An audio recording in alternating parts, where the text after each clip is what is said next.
Hello. Hello, beautiful people. How's everybody doing out there?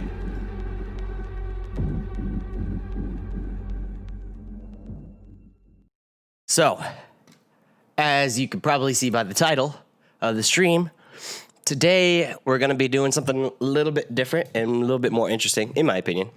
I've been watching, so I just built this new PC. I got a bunch of Steam games, and one of them was Doom. I didn't get to play Doom when it came out, unfortunately, but it was funny because one of my favorite streamers is also streaming Doom. Well, he just finished it last night, so I've been watching him stream the past couple days, and I've been playing along with him. And one thing I really noticed was the sound design in that game is freaking incredible, man. Like, seriously, the sounds that it's like all these plucky bass, respace, like distorted sounds, like just with so many different like crazy timbres and shit like that. It was, I don't know, just the sound design in that game is incredible. And it reminds me of like, I don't even know. It reminds me of like a lot of like drum and bass, like sound design and some like kind of like death step stuff. So I thought it'd be cool, to try to make a sound like that. And, through doing some research and stuff, I found out the composer of the Doom soundtrack, Mick Gordon, had a GDC, what do you call it? Like one of those conference talks things. Like it's kind of like a TED Talk, but it's at the GDC, which is the Game Developers Conference. So he basically laid down his whole process of how he created the Doom instrument. And funny enough, he started with explaining it. His basic idea was basically this simple sine wave with some white noise over it. And if we get an operator and we put it into parallel mode and we pop a white noise on here, let's see. That's probably not the best white noise. We could probably try this in a serum. Let's try that. There's more options for white noise. Let's see. So basically what he did was he took a sine wave. This is pretty common practice for creating like a fuzzy bass, I guess, like a gnarly fuzzy bass. You get a sine wave, and actually what we're going to do is we're going to group the serum and duplicate it. And on the second serum, we're going to deactivate oscillator A and just activate the noise and turn it on to bright white for now. Nothing too interesting yet, but what he did that was interesting, now, let's see. Oh. I guess auto pan is 2 words. He put an LFO on it, right? And he made that LFO, it modulates the amplitude envelope at the rate of the pitch of the sub or sine wave. So what that means is if we pull in a spectrum onto our sine wave right here and we play like a low F note, it's going to be somewhere in the range of, there's actually a chart online that tells you exactly. I don't have it saved to my computer. I probably should. Note frequency chart is what I'm looking for. Frequency chart. So if we played a low F, it would be 43.65 hertz. Okay, so if we played F and then we put that auto pan, we crank the amount all the way to 100%. The auto pan is essentially just like a volume. It's actually a panner. But if you make the phase go to 360 degrees rather than 180, which is how it pans the volume left and right to create the pan effect. If you create it to 360, if you turn the knob to make the phase go to 360 degrees, it essentially just turns it into a volume envelope. And with that, we can, 43.65? Is that what I said? 43.65? Yeah. So 43.65 on the white noise. And it really doesn't matter what note you're playing. That's just always what it's going to be, right? So let's turn our bass on mono legato, and then we could do like a glide on it. And unmute this. So it only works with F, really. If you want to go higher, you might want to key track it, or just if you're just playing a couple notes, it might be easier to have different settings. That would be pretty tedious. But the point is, this is how he started, and then he basically ran this through distortion. So for this, I'll probably just run it through Decapitator. That's a good one.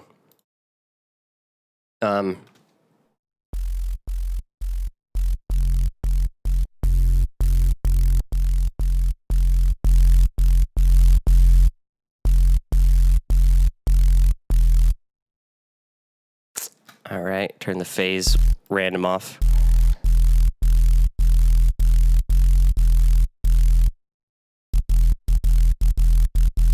So that's already kind of neat. You could probably mess around with this and make it a lot crazier.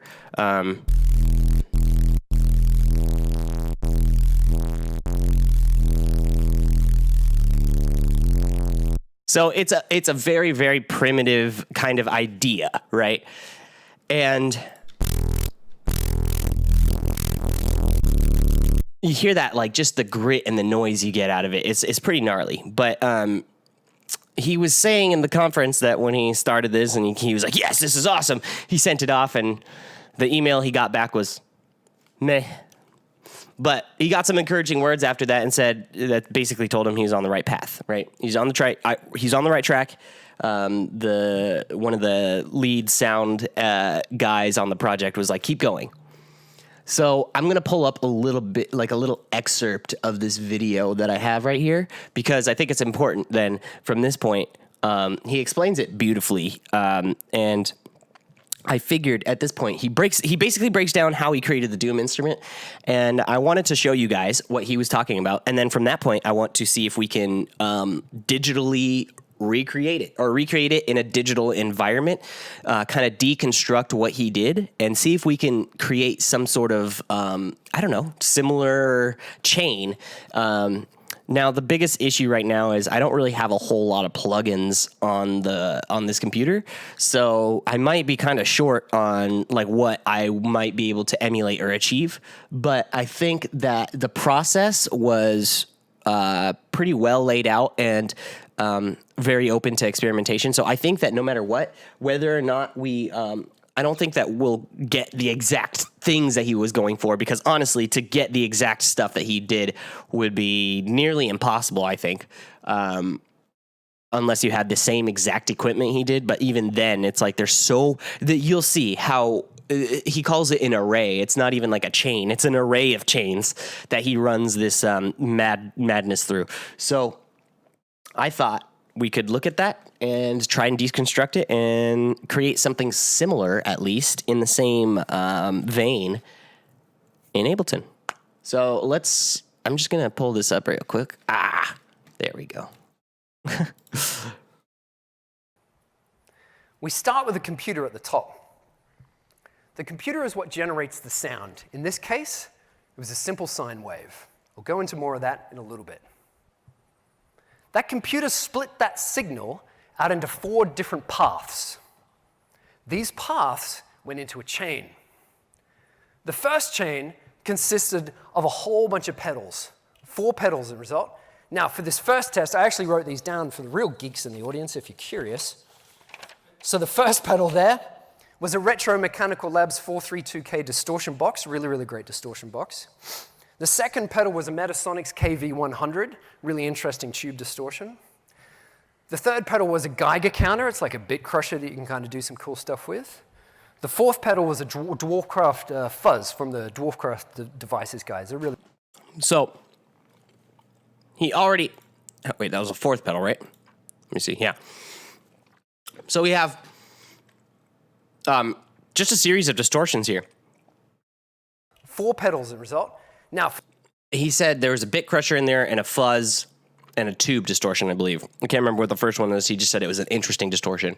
So For this first test, I actually wrote these down for the third pedal was the second pedal there was a Retro Mechanical Labs 432K distortion box, really, really great distortion box.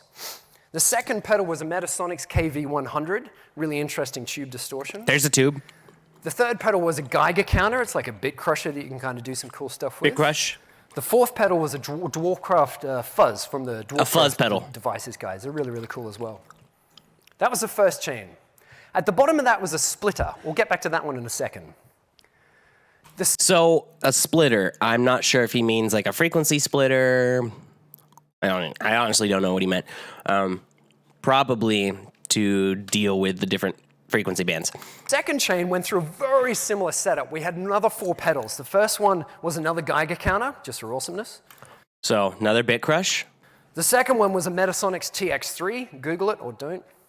Metasonics TX3. Okay, what is that?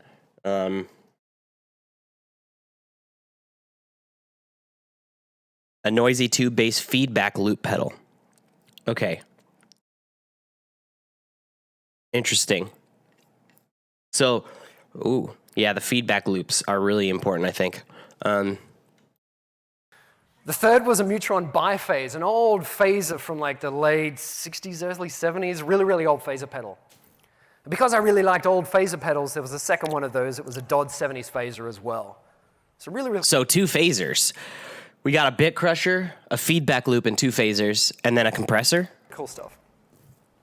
At the end of that was a compressor. We'll come back to that one in a second.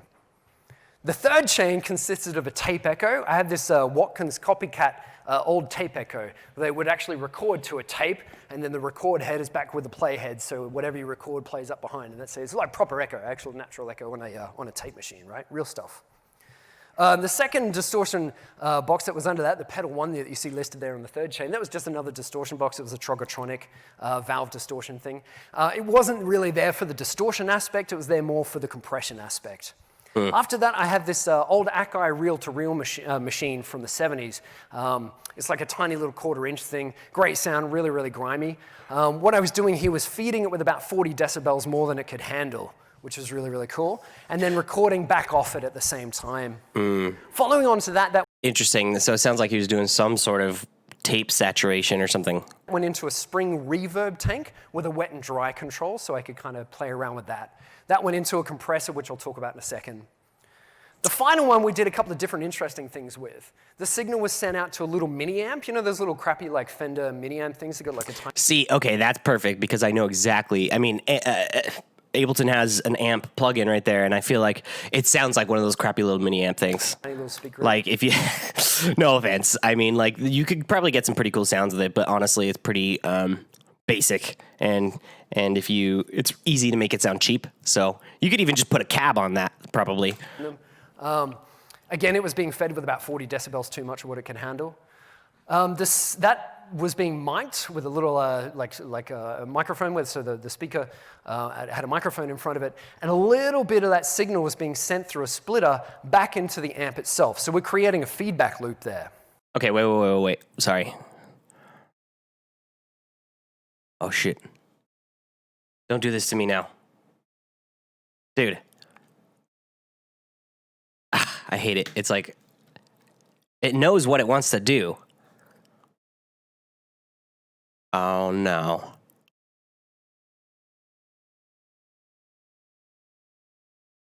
What's going on right now, dude?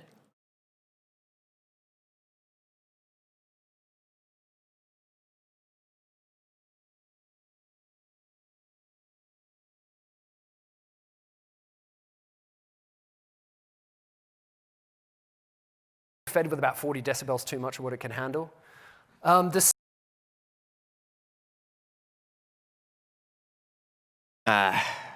Is my stream dying? Or is it just YouTube? I feel like this is, what is this? Is this my internet? Is it just you? Okay, it's probably my internet. I mean, it's probably my, dude, frickin' crack-a-lackin'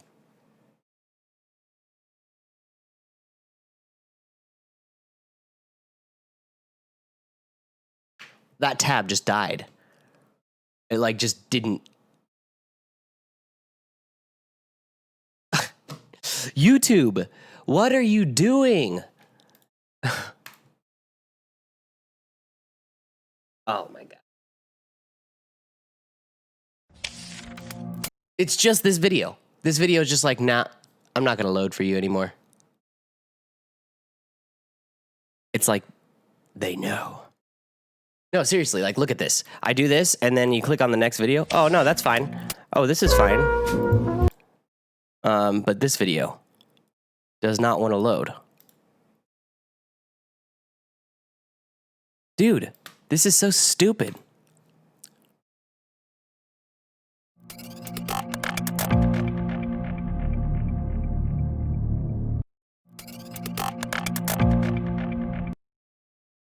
I can't seek in this video at all.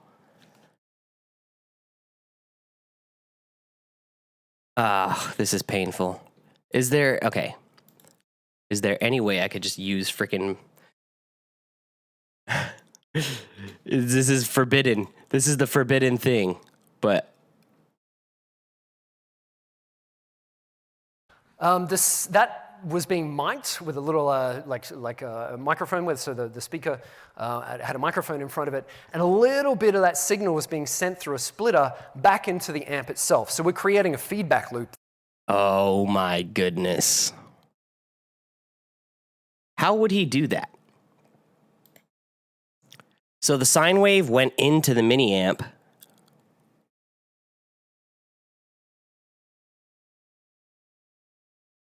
Which was mic'd.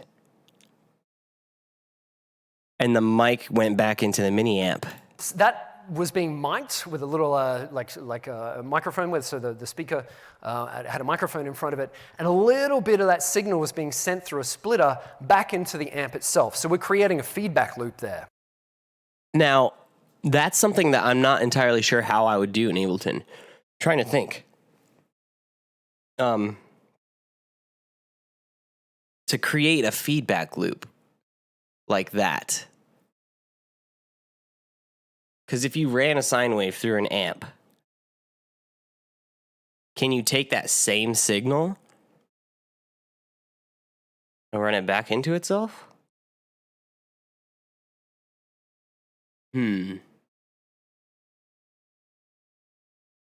That's going to be a tough one.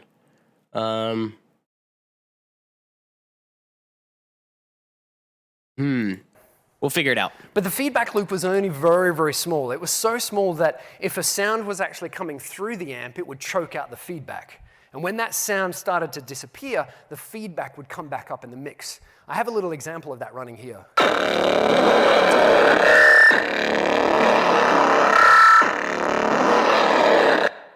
So we can hear whenever that distortion sort of stuff starts to die out, the feedback comes in, right? I'm wondering how they did that. How did they get the input?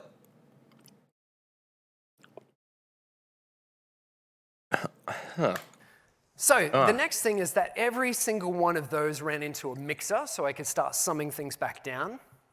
That ran. Okay, so the splitter, what is the splitter here? He didn't explain that, and he has two compressors here too. And into an EQ and a compressor. The EQ wasn't really doing much. It was adding about 4 or 5 decibels down really low, about 30 to 60 hertz. And then we were adding about the same up about sort of 8 to 10, basically creating a nice sort of smiley face EQ. Nothing really amazing there. That was running into a compressor. This compressor was absolutely friggin' pinned. I'm kidding, it was knocking off about 20 decibels, right? 20 decibels, that's like the glue, that's the glue max right there. Use a send and return the output to the same channel. Well, okay, but that's going to be, I'm going to have to see, okay, the way I have it in my mind is that I'm going to be using an operator and then audio effect rec. So I'm assuming that I should be able to send it to one of the chains within the audio effect rack, right? I don't know. We'll see when we get there. The reason I was hitting it that hard was so when the loud noises would start to go away. By the way, what's up, Delo 7. I hope that's how you say that. What's going on, man? The compressor would begin to open up and bring up all the interesting noise that every single one of these pedals and bits of equipment was creating. I'll show you more of that in a second. That's very important. The compressor itself was set at about a 30 millisecond attack, so we got some really cool punchy stuff. And then I'd adjust the release based on the tempo of whatever I was sending through it. Again, I'll show you that more in a second. The ratio was about 12 or 20 to 1. Pretty drastic, pretty crazy. And that was running straight into the to the digital audio workstation there. Well, this video looks terrible right now. Sorry about that. I don't know why it's running like that, but okay, so this is interesting. So you're getting punchy stuff with a 30 millisecond attack. The ratio is cranked.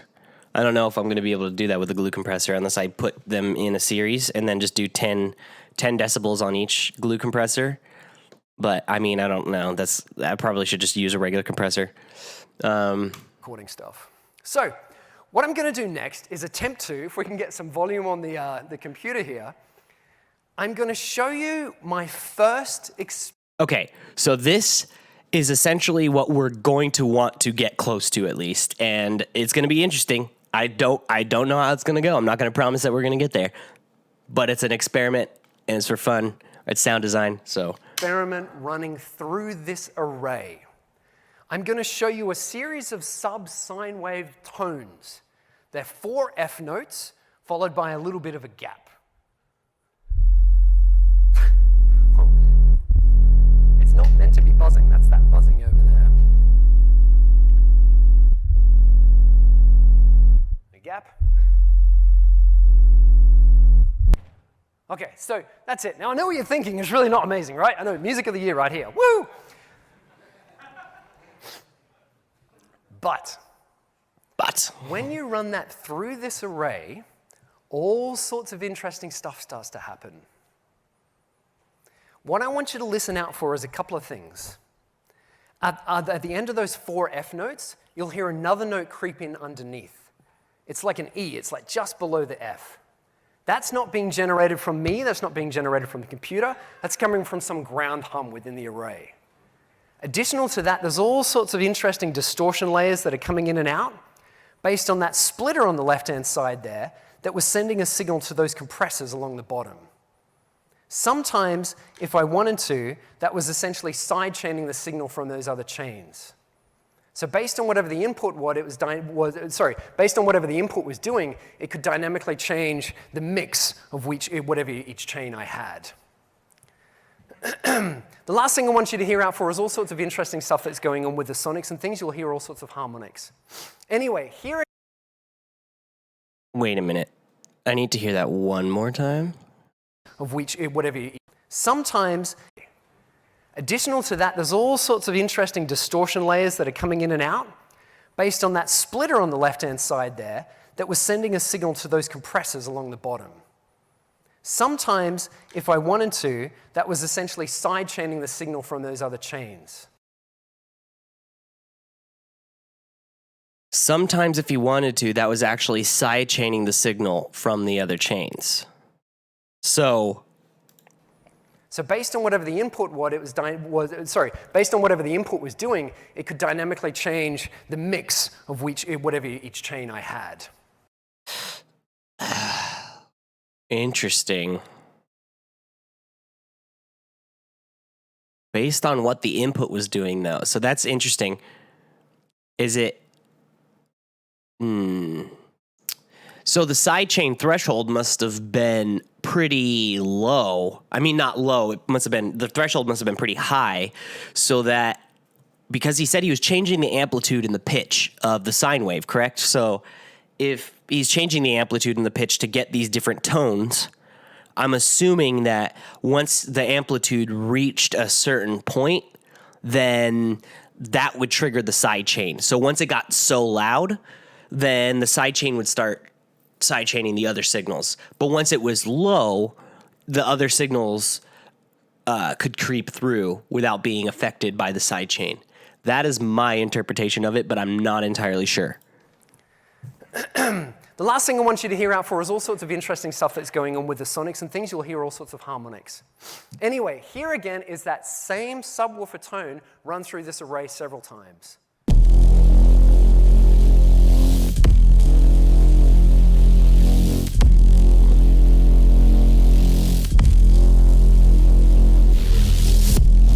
Oh, yeah. That's my bass face.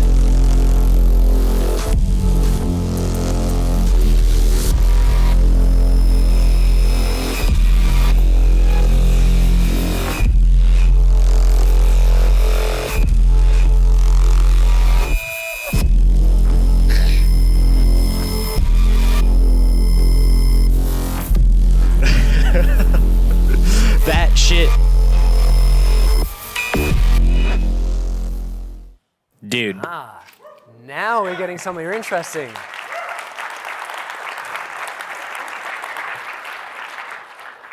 So the way I started thinking about this. Anyways, that was really cool. He goes on to show you a couple more examples, but right there is the prime example of what we're trying to get to. I think those sounds are freaking gnarly. I would love to have some sort of rack that can emulate this, or just even a project file where I could just go to town and turn knobs all day. So we're going to see what we can do about that today. Now, man, there's a couple things in here that's going to be pretty interesting. Au pair, atar. So yeah, there's going to be some workarounds, I guess, that we're going to have to do. But I hope that we should be able to get something decent. So, that being said, let's get started. I want to actually real quickly see if I can find that picture just of the diagram, just so we can have it for reference. Well, there's probably a full screen, right? No? That's okay. That's fine. Print screen. We can get out of here. Get out of here. Amplitude and pitch of what I'm sending through. Okay, that's what he said. Amplitude and pitch. That's all he's changing. So we'll save this over here. It's paused. We can have it in the background or whatever. But we now have our document.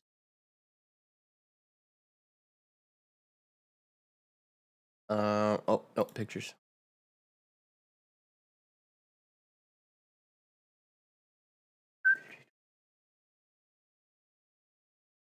Well, that's of everything.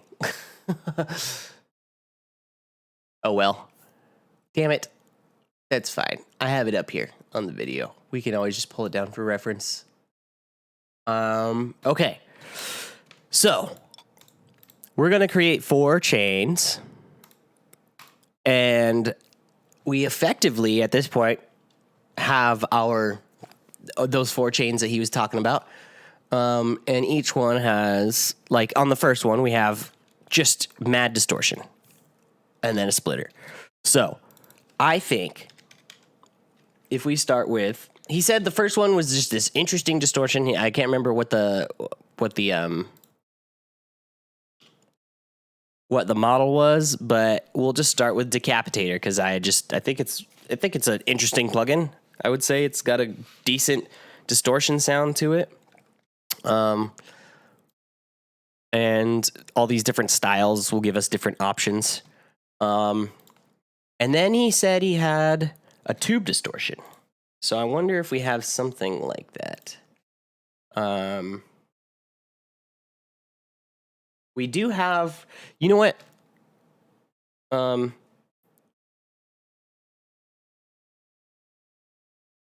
Dynamic tube. Now, I'm not sure if this is going to be enough distortion, but you never know. Then he had the Geiger counter, which is the bit crusher. So this is not the best bit crusher in the world, but it does bit crush. So we'll try it out. Let's mute these other chains real quick.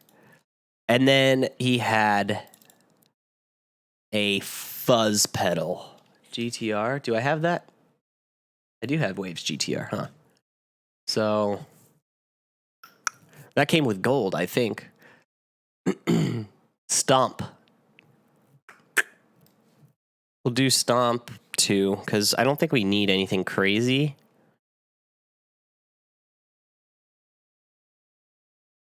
There we go.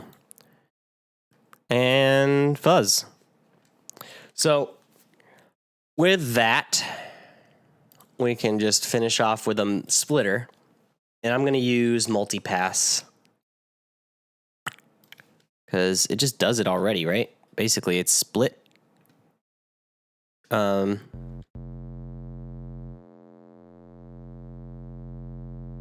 Yeah, that's split right there.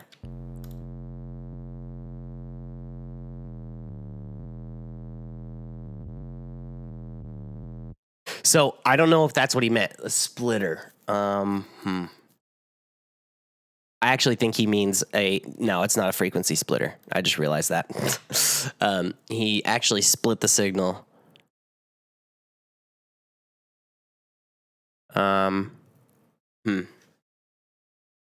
Let me hear what exactly he did one more time. Everything I was sending through other chains. So based on whatever the input was, it was done through this array. All sorts of interesting stuff starts to happen. What I want you to listen out for is a couple of things. At the end of those 4 F notes, you'll hear another note creep in underneath. It's like an E, it's like just below the F. That's not being generated from me, that's not being generated from the computer, that's coming from some ground hum within the array. Additional to that, there's all sorts of interesting distortion layers that are coming in and out based on that splitter on the left-hand side there that was sending a signal to those compressors along the bottom. The splitter, okay. 23.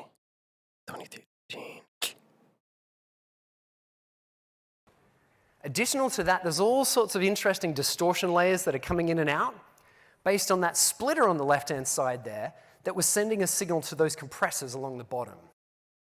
The compressors along the bottom. Sometimes, if I wanted to... So the splitter...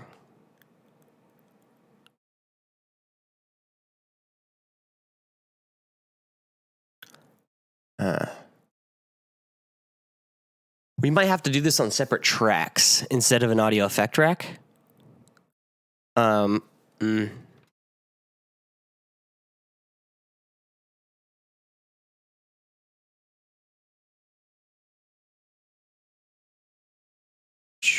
Yeah. It's very possible that we might have to use a splitter. We're trying to make the splitter right now. Yeah. Definitely. Okay.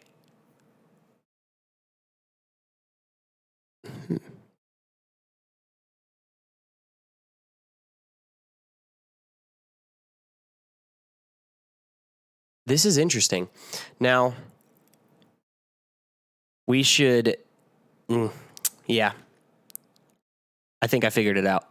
We're going to have to do this all on sends, and then send the send to a send, like Mr. D-Lo says. So, insert return, insert return, insert return, and insert return. Now, if we send our lonely operator over here, we can... Wait, what the heck? Can we collapse that? Get rid of that. Cool. We'll put these guys on A. This will be our A chain, right? Oops. Cool. And then that splitter. You have to split the signal somehow. So, oh man.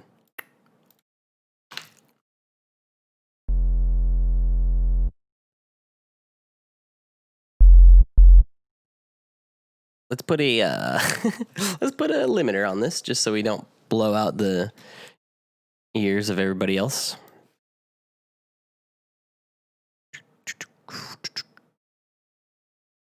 Potentially super loud. I like that one. Okay, so we can disable these.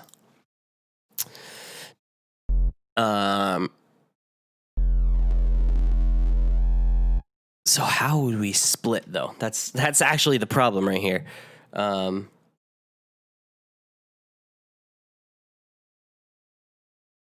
This should be sends only, huh? So you don't hear the original. And then this should go.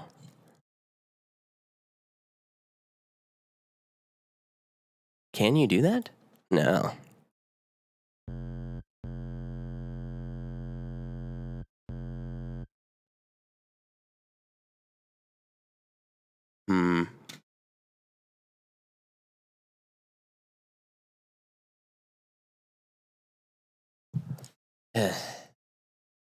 The effects rack on the send.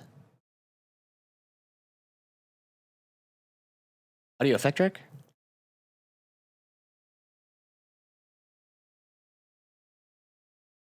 How do we get to sends in audio effect rack though?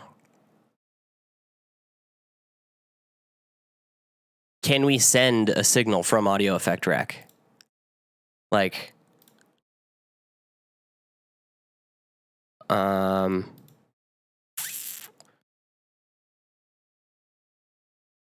effects rack on the send. Here? That's the return. Derp.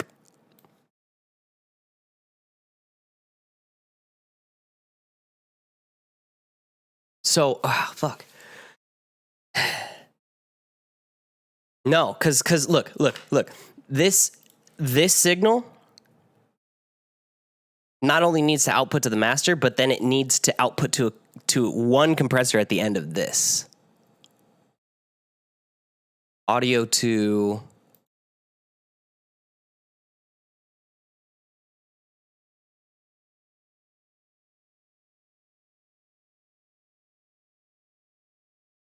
I'm not sure if we're going to be able to do this exactly how with the splitting.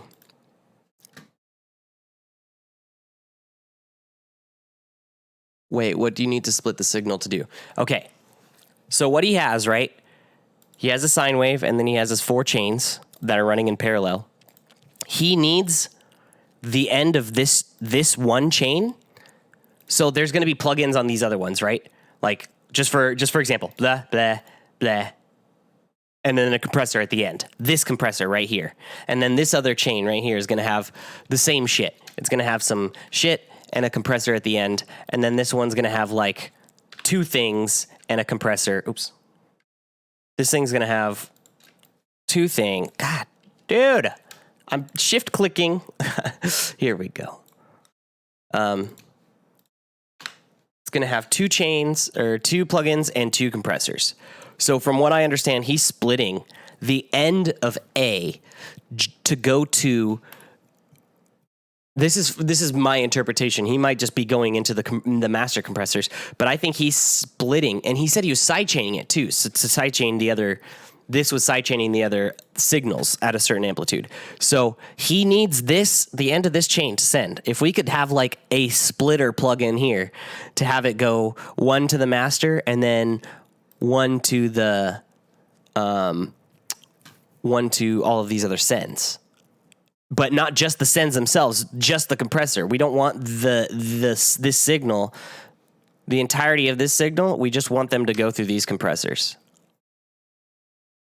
I don't think that's possible.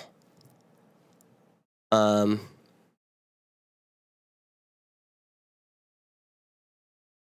pretty sure we're not going to be able to do that unless we.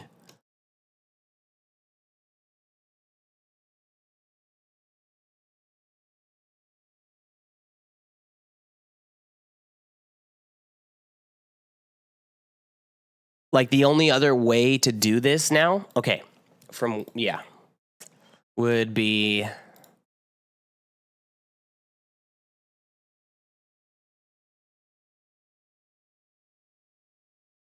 That's going to the master. They all go to the master. This is chain 1. Goes on this guy. Okay. And then technically, it still wouldn't work. I wouldn't be able to send this. Wouldn't be able to send.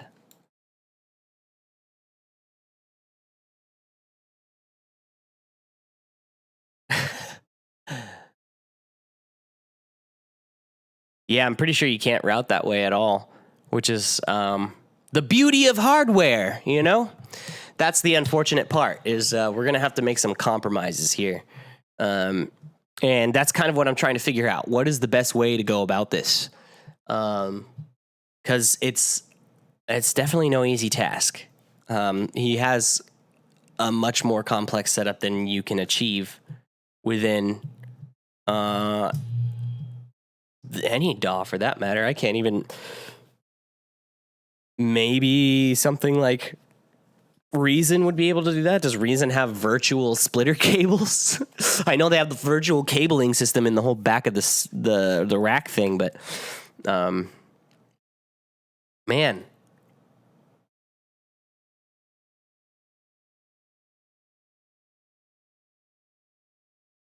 Okay, this is going to be interesting. Actually, I think I have something here. I think I have something. Let's delete these first. Okay, so we need the signal to be able to go out to 2 paths. The master and then the end compressors of the other chains.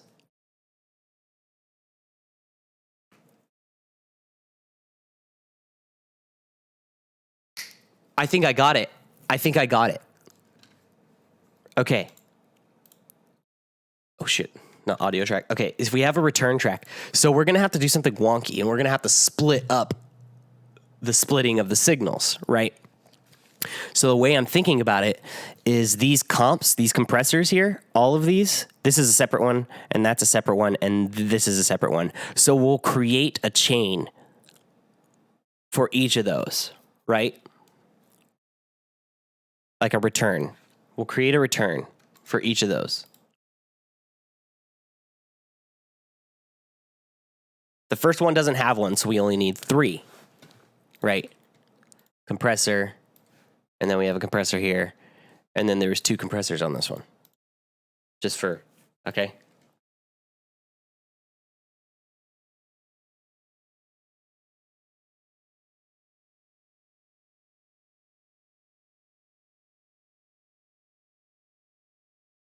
Okay, so that splitter, I mean, it's already going to the master, which is essentially, if we have, the master will be, shit, I closed the thing.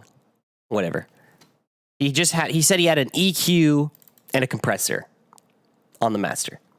So,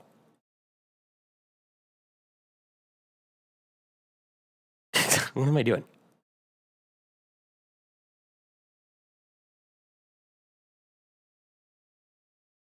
And he said it was like a smiley face.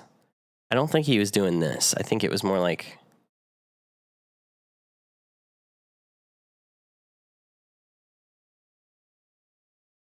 He said 8 to 10K. And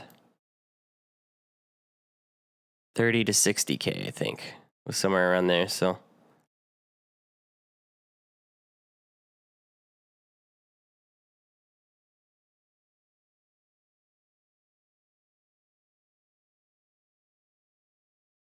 He said 3 decibels, so that's a bit much.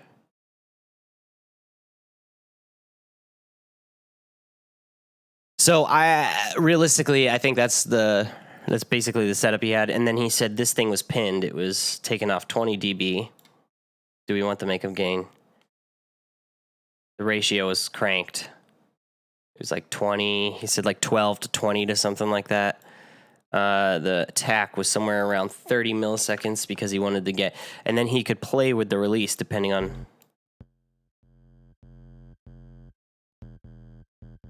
Okay, so sounds like ass, I know, but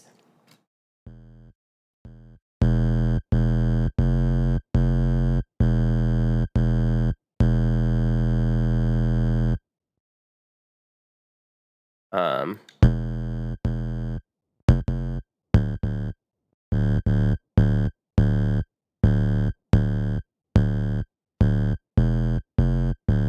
okay, so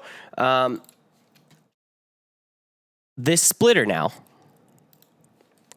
basically the way I'm going to work it is we're going to do the parallel chains like so.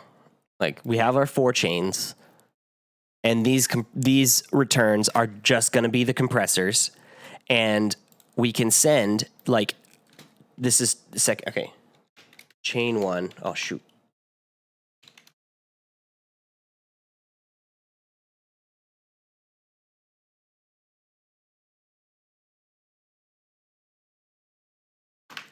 Okay. So this is how I have it. Sends only, right? Sends only on these guys. So these guys are independent, right?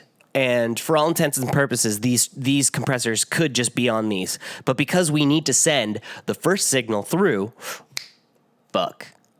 I forgot we have a problem on the splitter here because we had the amp. We'll just put a cabinet on it too. And then it was mic'd and fed back through itself. Okay, so can we create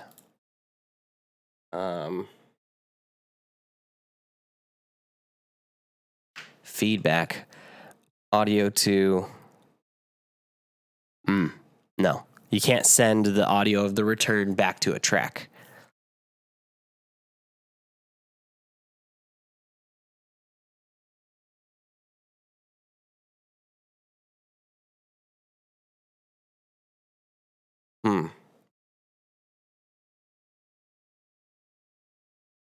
I wonder.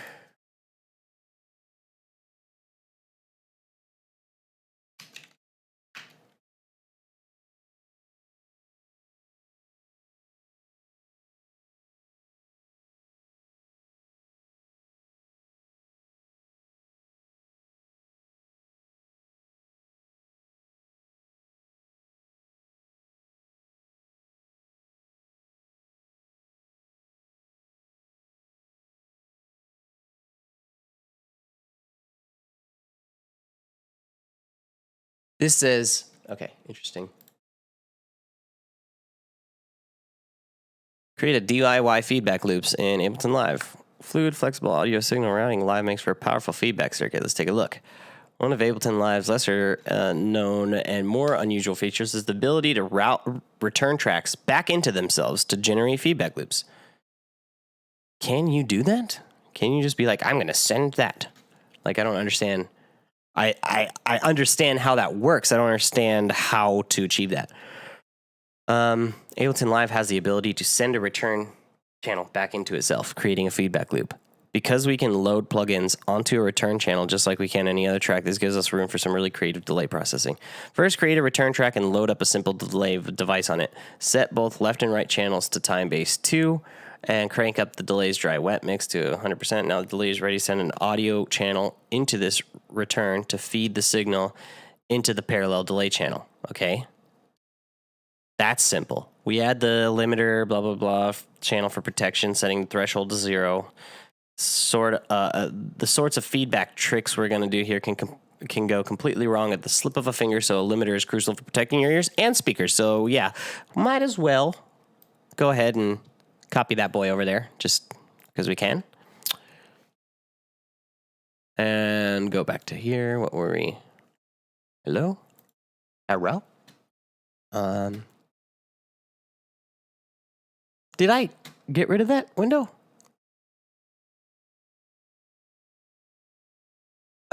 Do I keep doing this?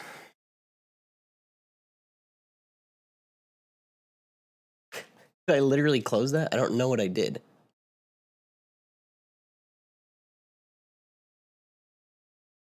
Being stupid over here.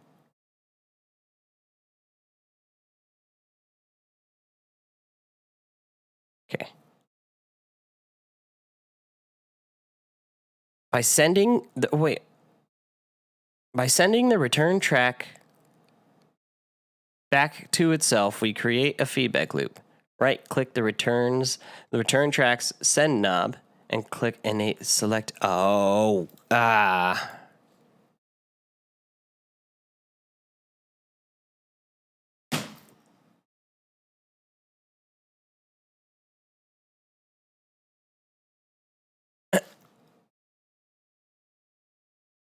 Okay. So we can create feedback loops. Sick. So what does that mean, though? So that's the amp. That's the cabinet. These are the two compressors.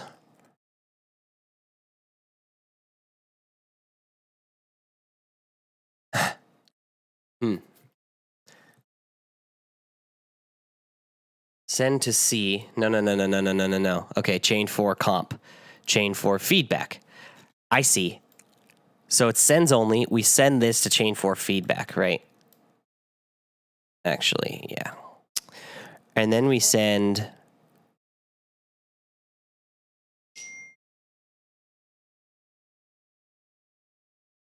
audio. So the feedback feeds back on itself, right?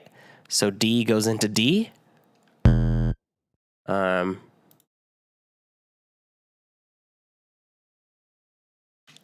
And it's going back into itself. Ooh. But then if we send... Okay. I remember, though, he said it was only a little bit of the signal. So much so that he said that whenever the sound played,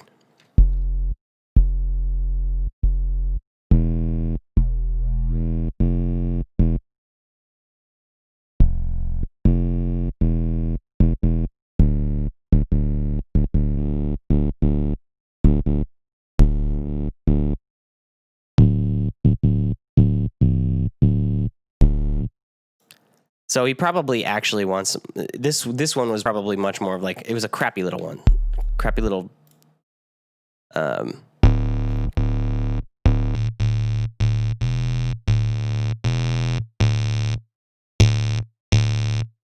Ooh, interesting.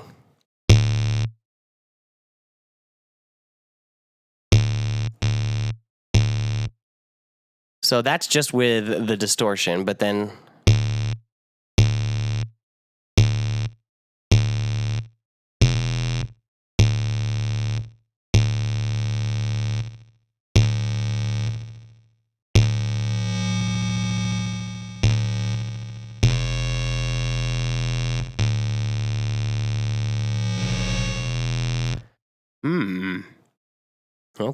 Okay.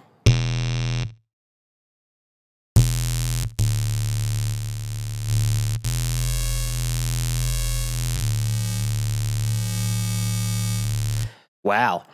Okay, so we got something there. I think I have this, though. This is going through the two compressors.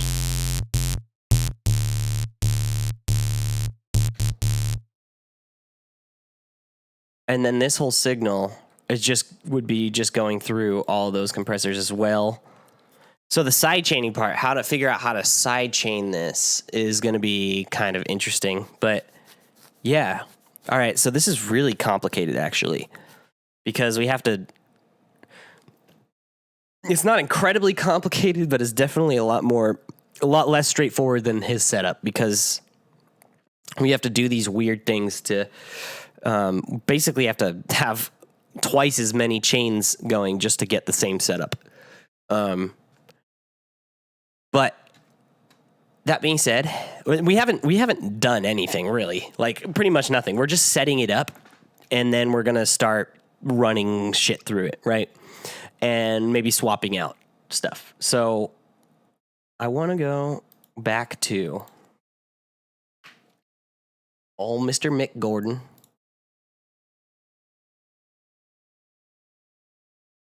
Okay.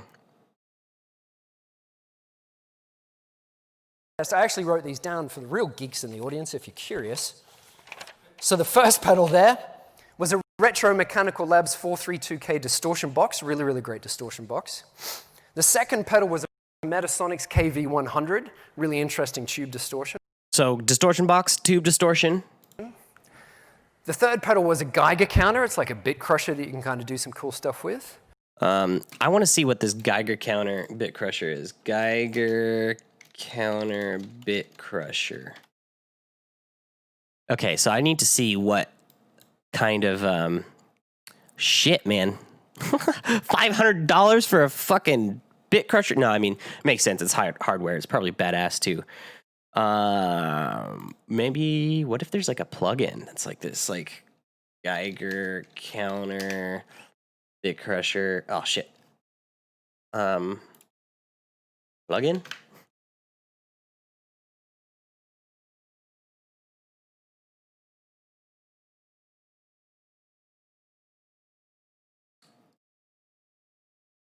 I wonder if we could get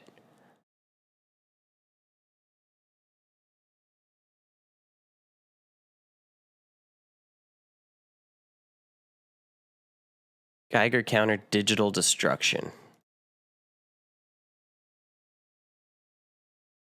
Soft goods.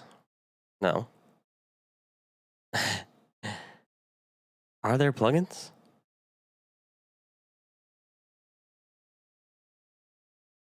No, yeah, that looks like a very real physical hardware.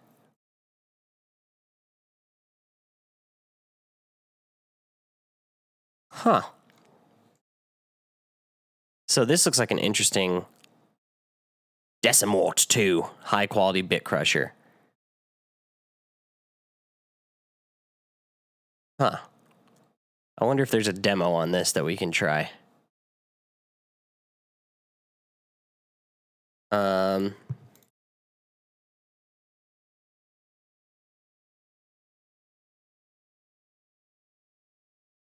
Is there a trial? Demo. Hey, there we go. Let's demo it. Cool.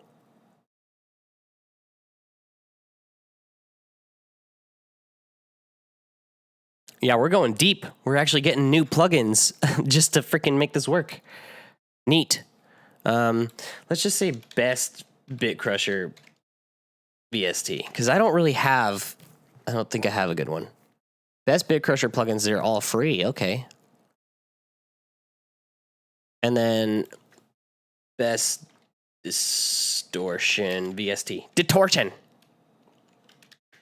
I could probably use a pedal. Do I have U530 CM edition? Yes. Yes, that'll be good. I'm just trying to come up with things that I know might, because this could be interchangeable with the dynamic tube.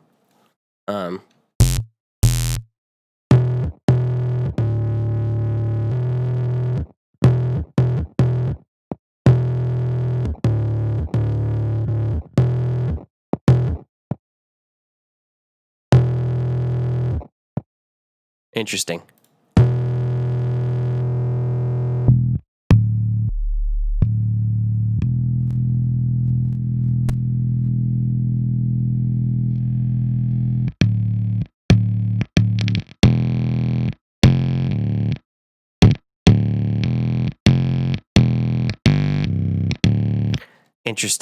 Interesting.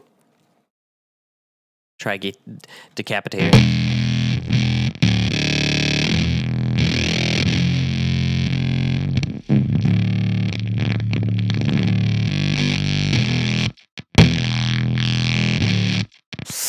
Oof. Okay, so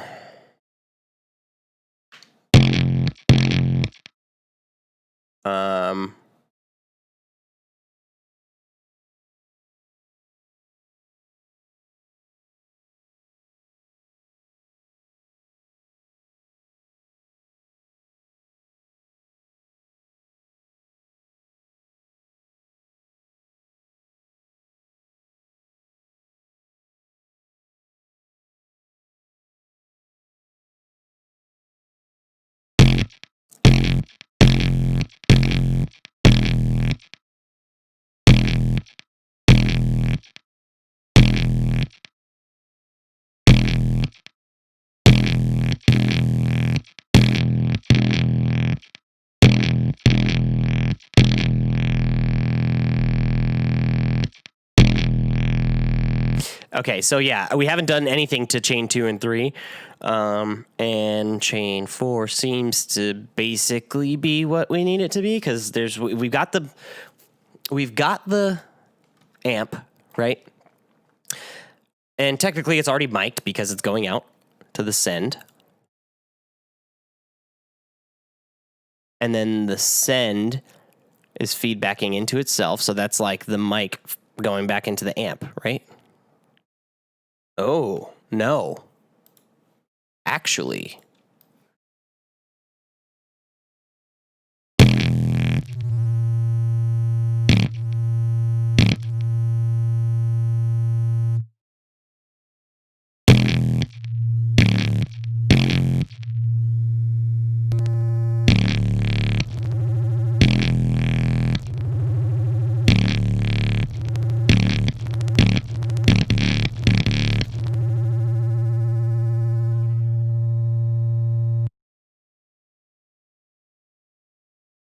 Interesting. Okay, so yeah, because the signal was going back into the amp. So we have chain 4 is going into the amp.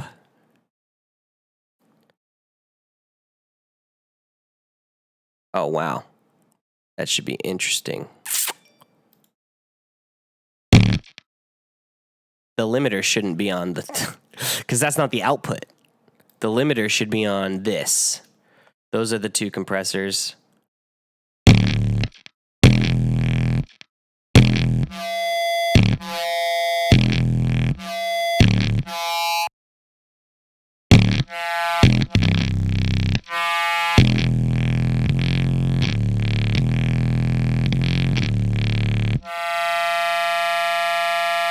Ooh, so it's a little much, yeah, but interesting nonetheless.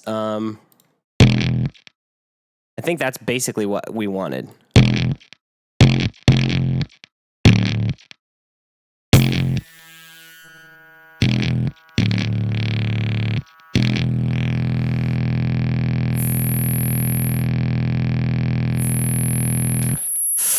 Oof. Sorry if I'm probably destroying people's ears right now. These are freaking gnarly, but yeah, this is interesting.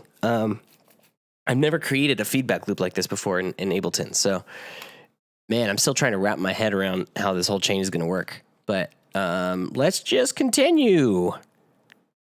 Got some. Oh God. More info. Run anyways, dude. I know they're probably fine. We don't need this. We don't care. It's not going to install in the right place. I guarantee you. Okay, so freaking what the heck?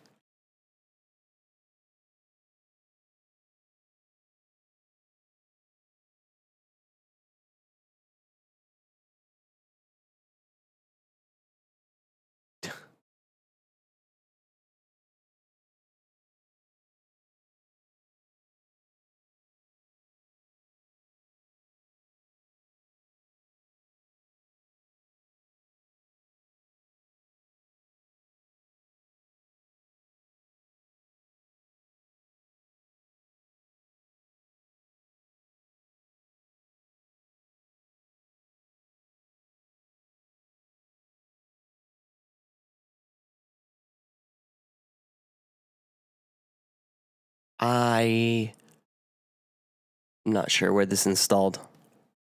Well,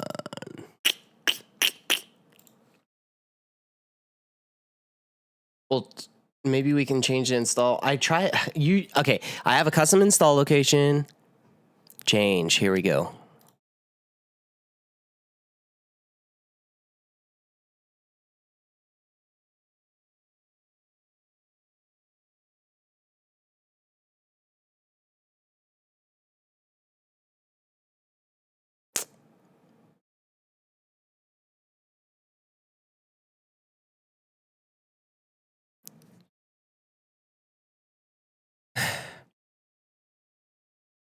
Is this not a VST? VST plugin 64-bit decimort2.dll.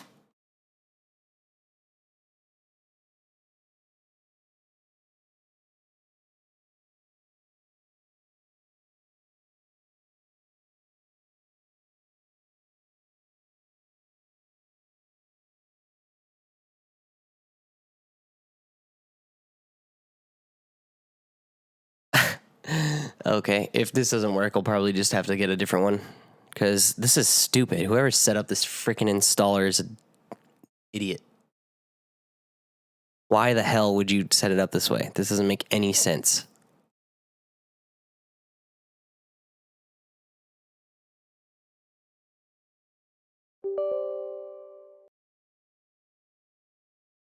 Okay, just remove it. Don't care. One more try. We're going to try and I accept. Next. Ah. Thank you. It wasn't so obvious. Oh my gosh. All of this just for a freaking demo of a bit crusher.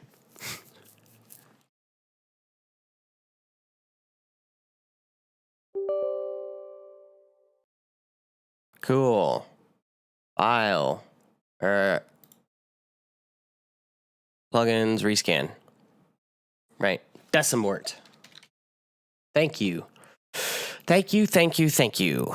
So dynamic tube, then we can turn that off. Redux, screw that one. Decimort 2. Right. Evaluate. A 30-day trial period. That's cool. I don't really want to sign up. Do I really have to? Oh my goodness. Okay, fine. You.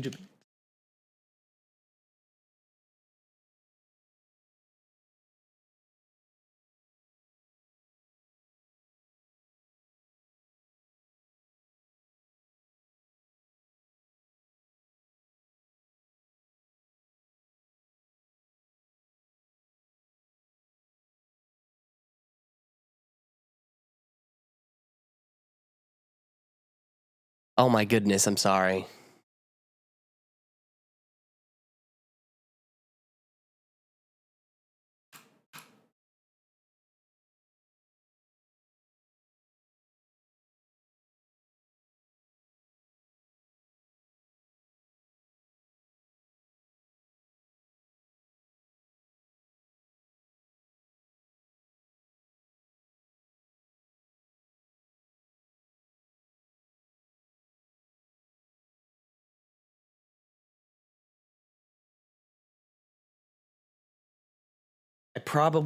Oh my gosh. I hate this, man.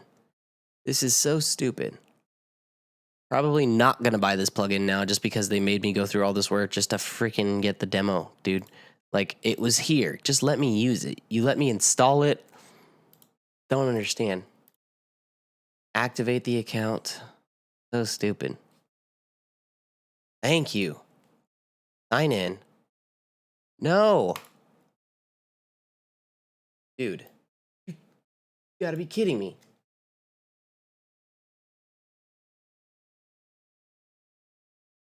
Reload to finish activation. Oh my goodness. You guys made this so difficult. But I hope that this was worth it, because I might buy it.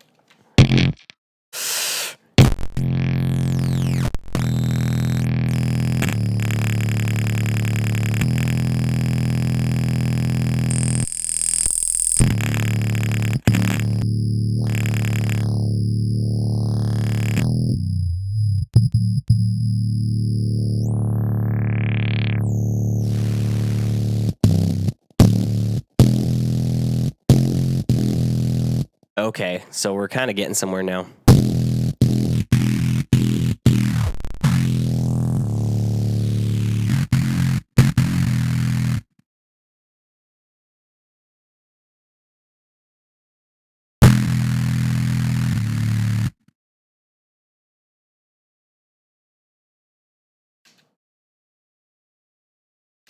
Oh my god, don't give me the fucking count off, dude. Please, I don't care.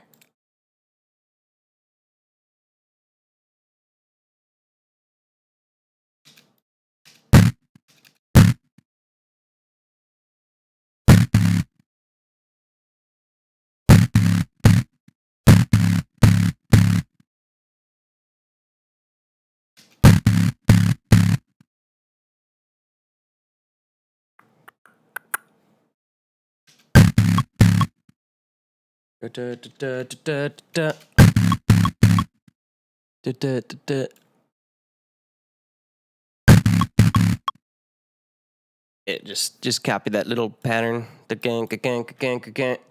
Simple enough.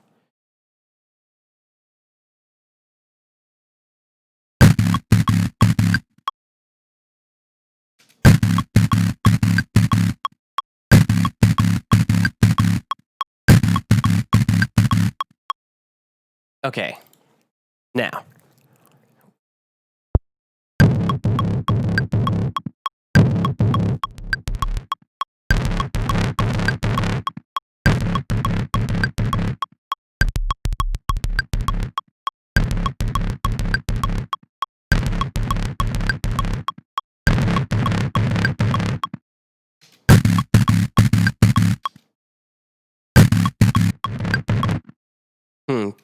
That fuzz pedal sounds like ass.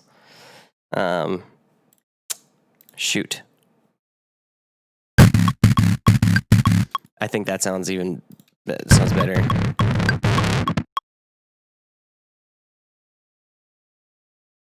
It might be just too much distortion from this.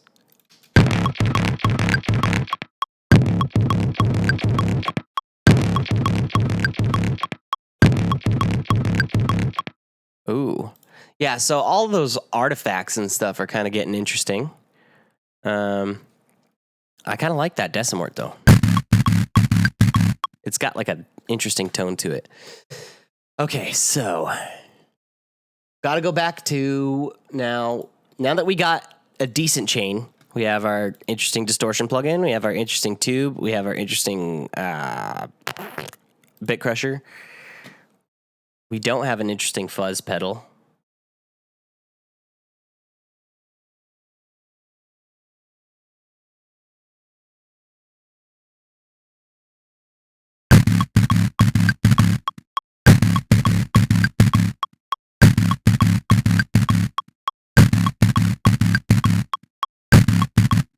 I don't think. EX Rock Rack.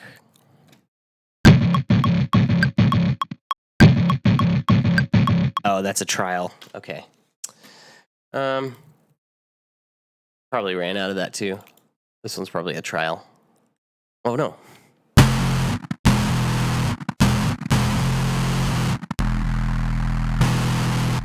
Okay, I like that. Holy shit.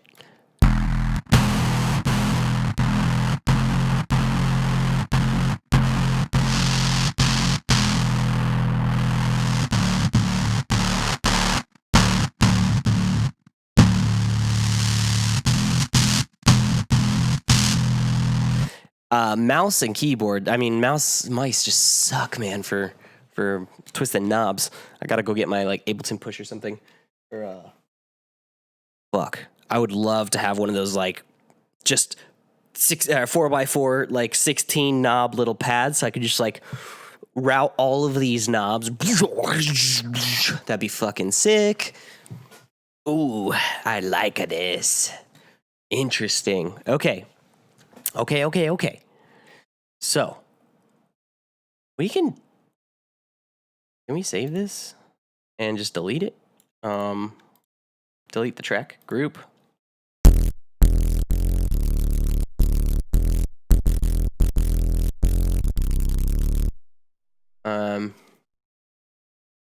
Fuzz Boss.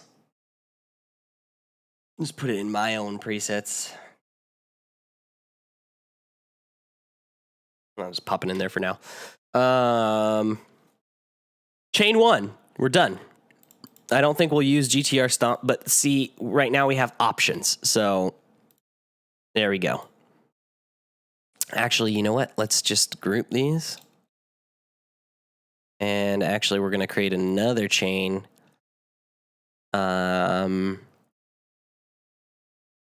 we don't want them to play in parallel. So what if we just made a macro,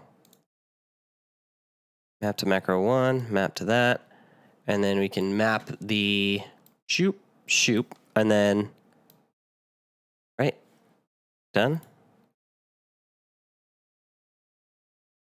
Oh, shoot. Max 0, max 0. And then done with mapping that. And then we could put dynamic tube, redux, and GTR stomp.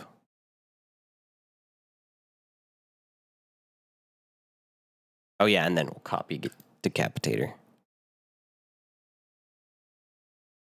So basically now, oh, wait. We can delete this now. Saved it. Turn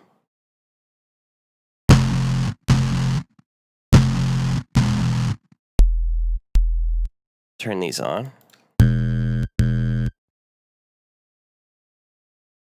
So now we have two different chains that we can switch off in between.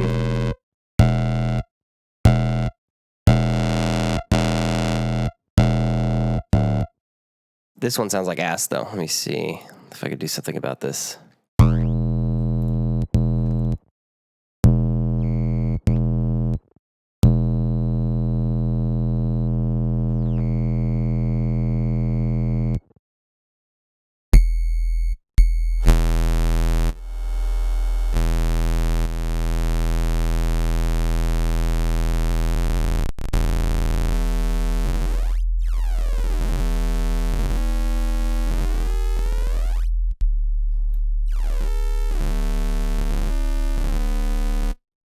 Don't like it. Don't like that one at all. Just so we have more options. We're not done with chain 1 yet. We're never done.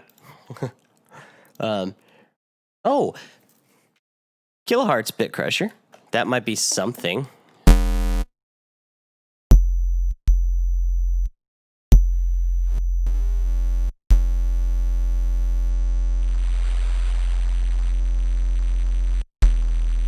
Oh, whoops.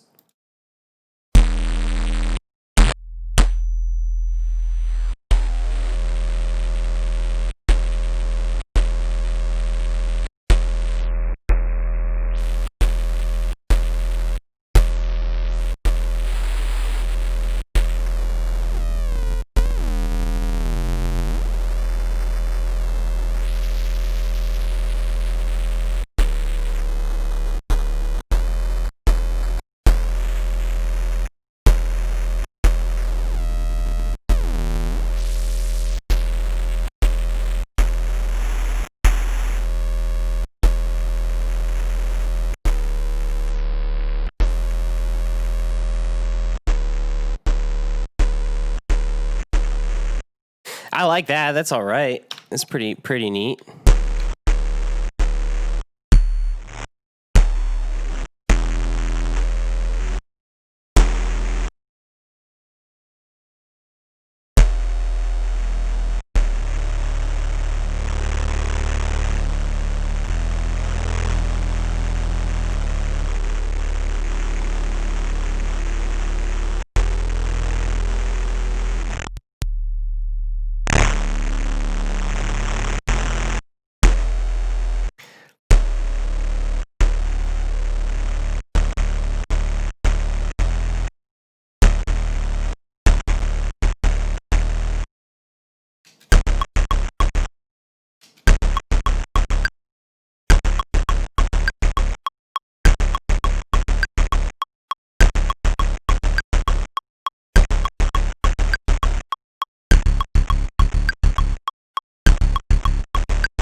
Okay.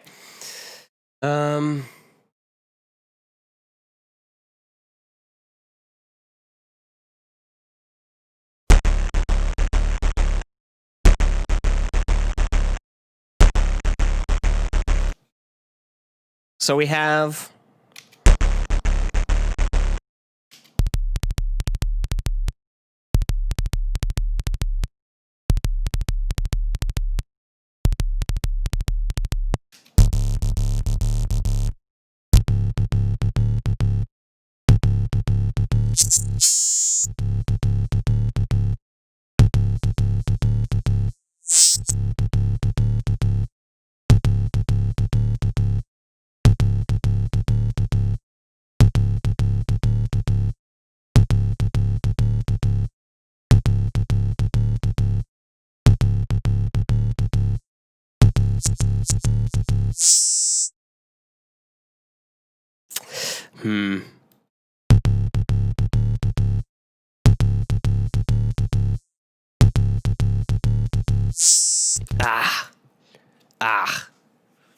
I'm sorry, your ears must be in pain.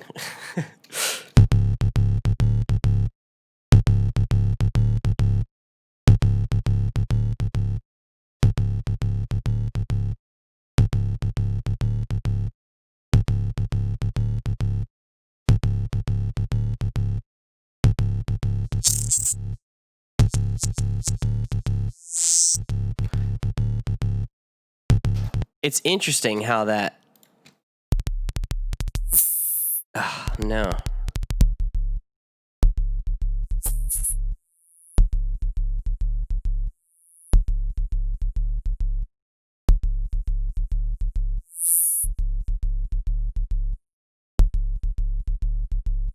Yeah, this is going to be... that chain 4 one is going to be kind of interesting and to figure out how to get that.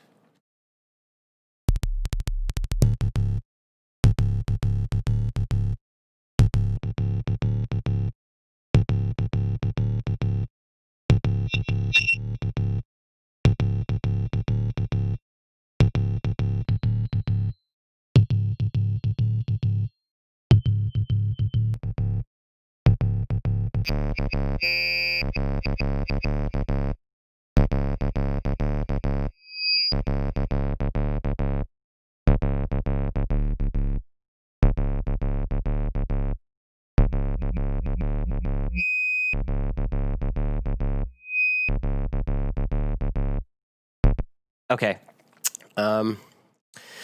We will have to come back to that, I believe. We're checking out some other distortions in the meantime because we're going to need more distortions regardless. I don't care. These will all be interesting, so I'm gonna probably snag these tonight and play with them. But for the sake of getting moving on and getting this done in a reasonable amount of time, let us go back to... see, yeah, I didn't close it. I just had it open on other tabs. But why are you doing this to me, man? What the frick? I could click on any video. I feel like every it time loads right the fuck up. I've learned how to parent this child. It gets... I might have to just leave Chrome, and quit out, and come back. Okay.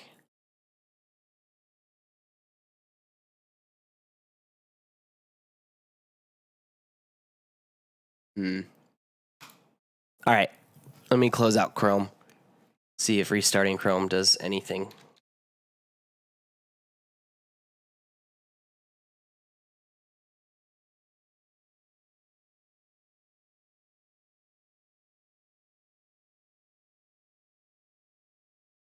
Cool stuff with. It did. The fourth pedal was a Dwarfcraft fuzz from the Dwarf. Chrome just took a shit.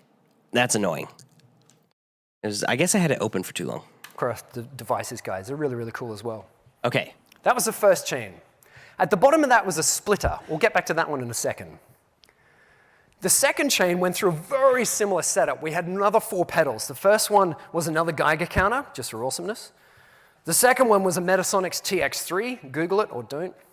Metasonics TX3. We Googled it. That was a feedback loop plugin, right? Oh, God. Or a pedal. Metasonics TX3 is a noisy tube-based feedback loop pedal.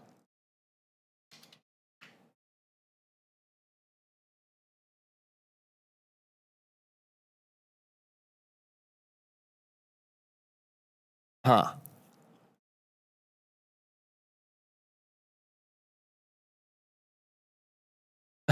Metasonics TX2 butt probe? That's a thing? Okay.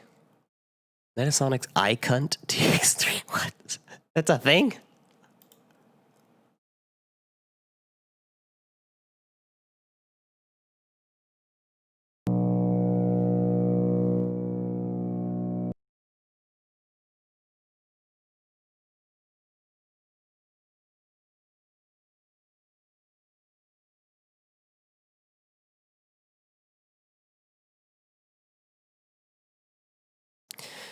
TX3 is a noisy tube-based feedback loop pedal.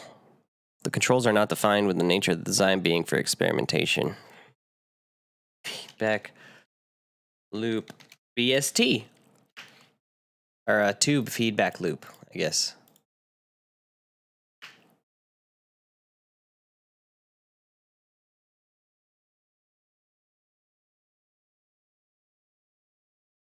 Because we could create another feedback loop, but I feel like that would just even further complicate things, because that's for chain 2 and it's in the middle of the chain. So running into a lot of problems trying to create feedback loops.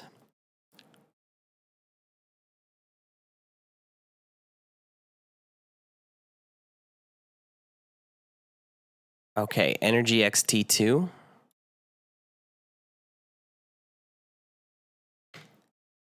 So he said Geiger counter, though. So we know that we could put on our, what was it called?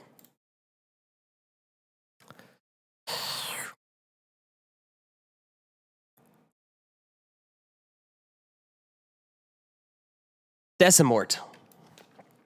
So we can pop Decimort on there. We could also, Berserk Distortion. Let's try that. Maybe instead of Decapitator? Oops.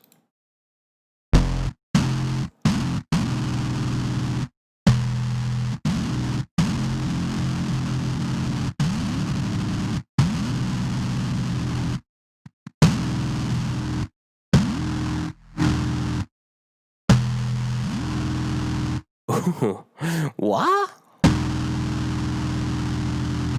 Feedback right here.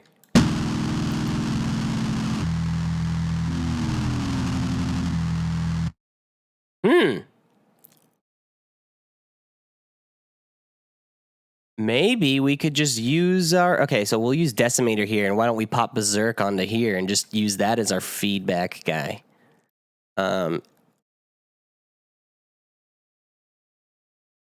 What is Energy XT, though? What?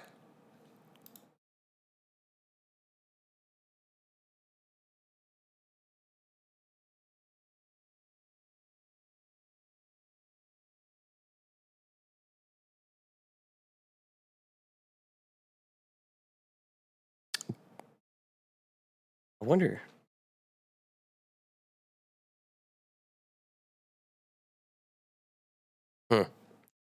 Well, I think that'll be good, honestly. I'm not gonna...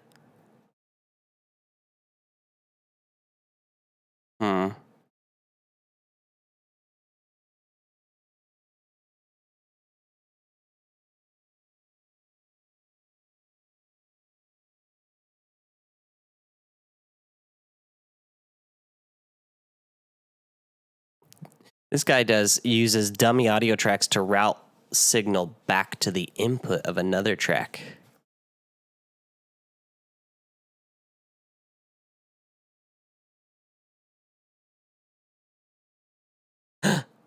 Wait a minute. Could you do that? Could you do insert audio track, audio to 7, audio to 6? That's how you do it without the sends.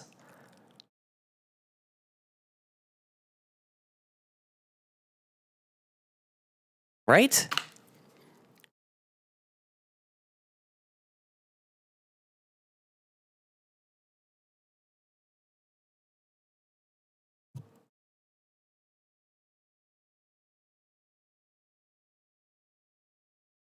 No, that would just, it would send it. No, that wouldn't feed it back into itself, would it? Oh, it would, huh? Hold on. Let me try something. Let's try that. Audio to 7, audio to 6. Just freaking throw this on there. Right? Did that work? No? Of course it didn't.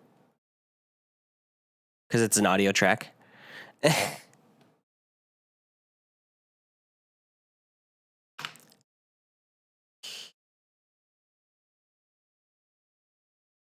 There we go. Audio to 7, audio to...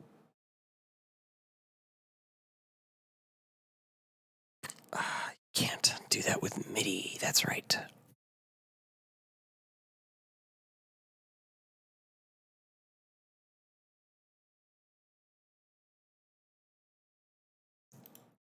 Oh, so we have to make another one, right?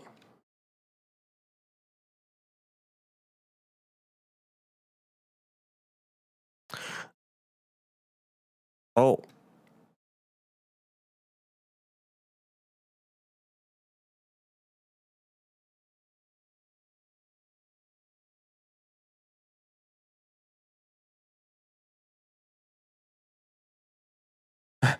um. Well. The audio won't come out the master now, though. So that...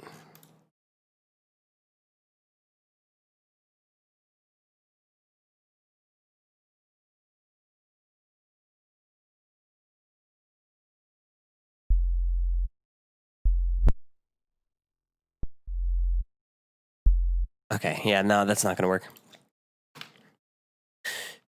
It was interesting thought, though. Interesting.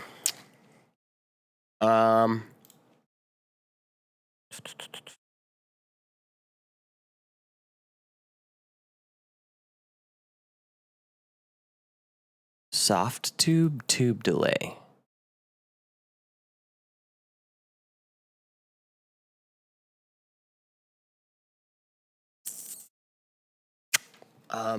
I have an account.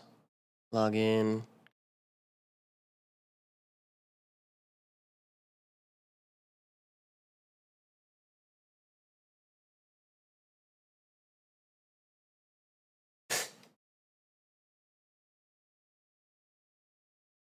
Man, I hate that you need an account for all these things. It's absolutely obnoxious, and it literally just makes me not want to buy any of these plugins. I hate Waves for that reason. They only let you do one activation, and in order to get 2 activations, it's really stupid. Oh man, not an advocate for them. Kilohertz, you guys are freaking awesome. I could activate it on all 3 of my computers. Welcome, system. It's a baby key. Okay.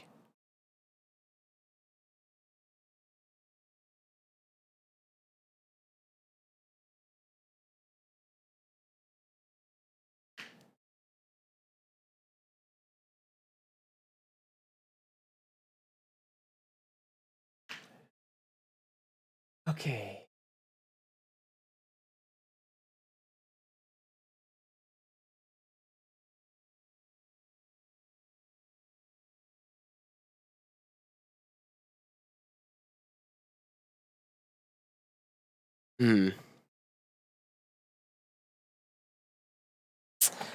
Oh my goodness. Look at this.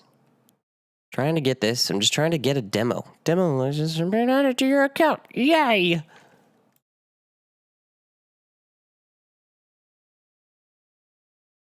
My account.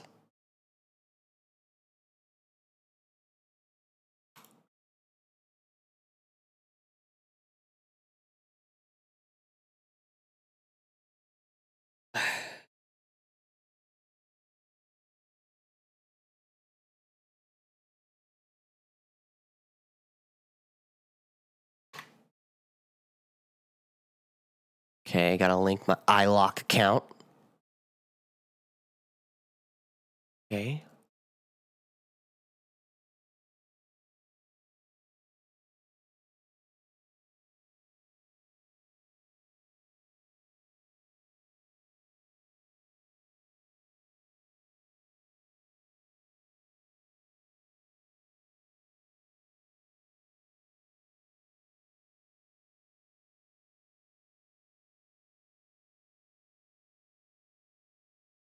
I have to actually talk to SOP2 because my saturation knob, I can't activate it on this computer.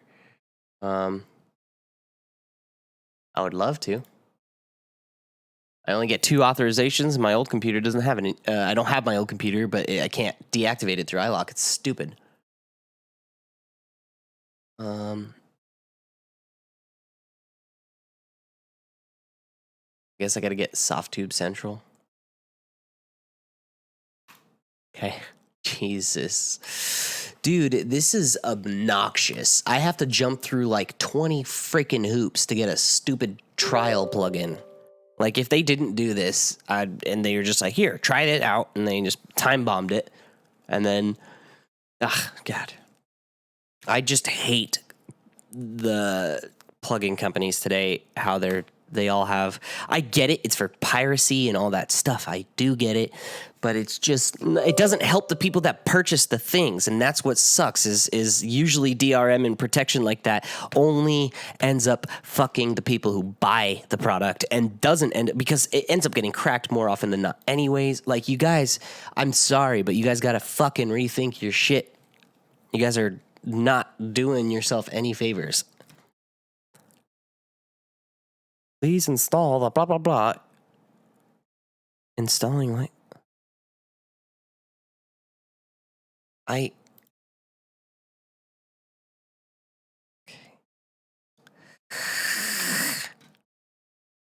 The plugin path is here, here, here, here. Boom. Done.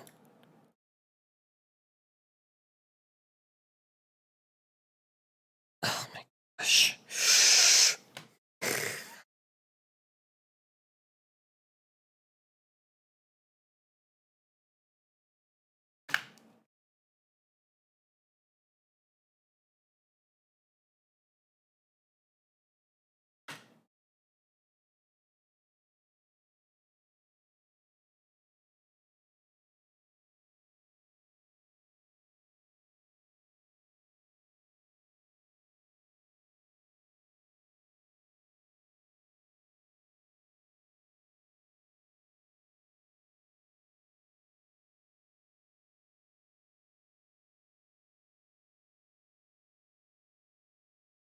Okay. What the heck? Is there music playing in the background? What the? Okay, whatever. Dude, fuck off. Notification center.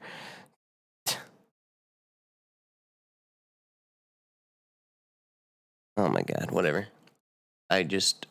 We'll worry about that later. All right, so, geez, that was painful, but we might have a tube delay now, finally. Rescan. These are all in trial, so. Oh no, we're gonna crash, huh?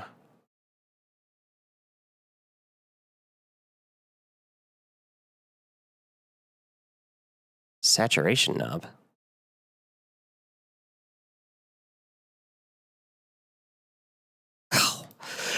Dude, I'm logged in.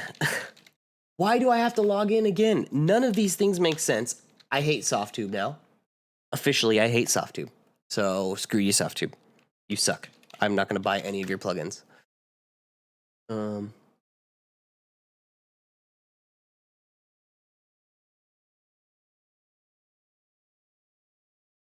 Okay. Cool.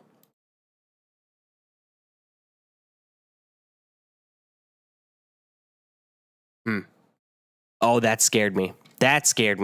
Let's save it while we're here, because it took us quite a minute to get here. Doom instrument recreation.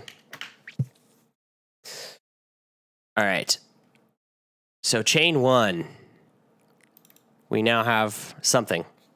Chain 2, we got Decimort. We have this Berserk Distortion, which actually has feedback in it, but then we also have to check out this soft tube garbage.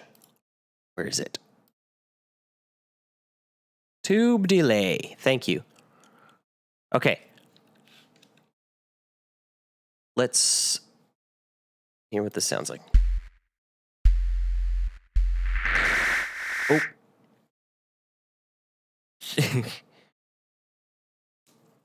Where are we at? A. Shall we put a limiter on this one too? I think we should. Probably a good idea. So we got too much the feedback coming in.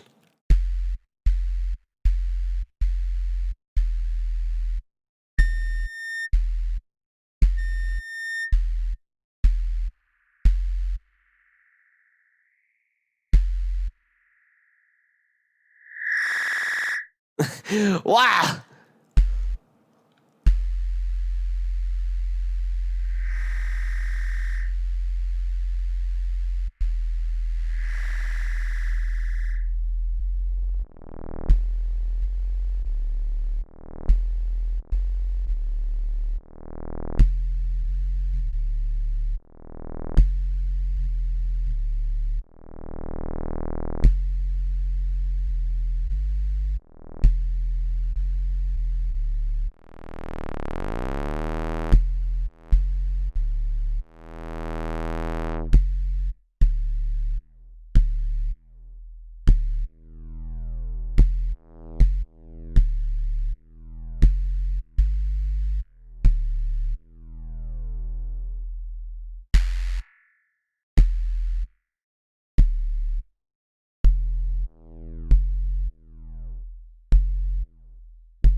Interesting.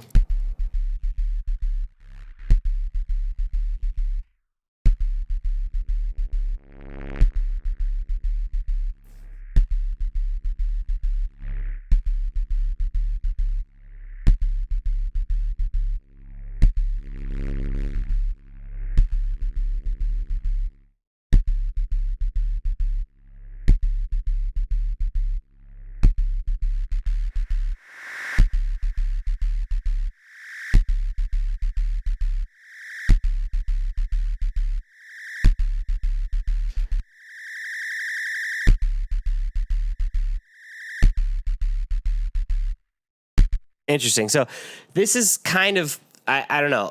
I'm trying to think about the way he was talking about it, and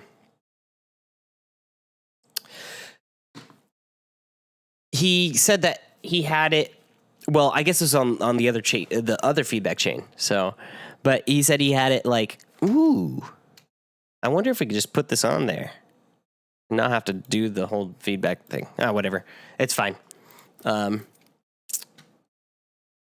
He said though that the feedback was only only cranked up a little bit, only sending back just a tiny bit of signal, because it would, when the bass would come in, it would choke the feedback.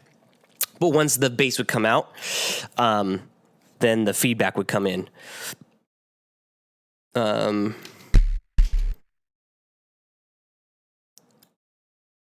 What if we did?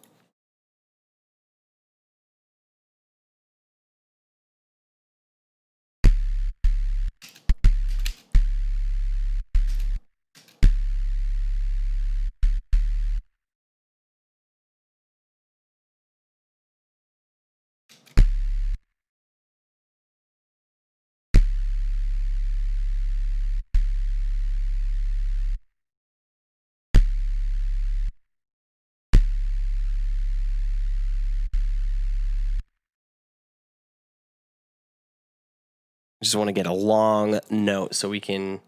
Well.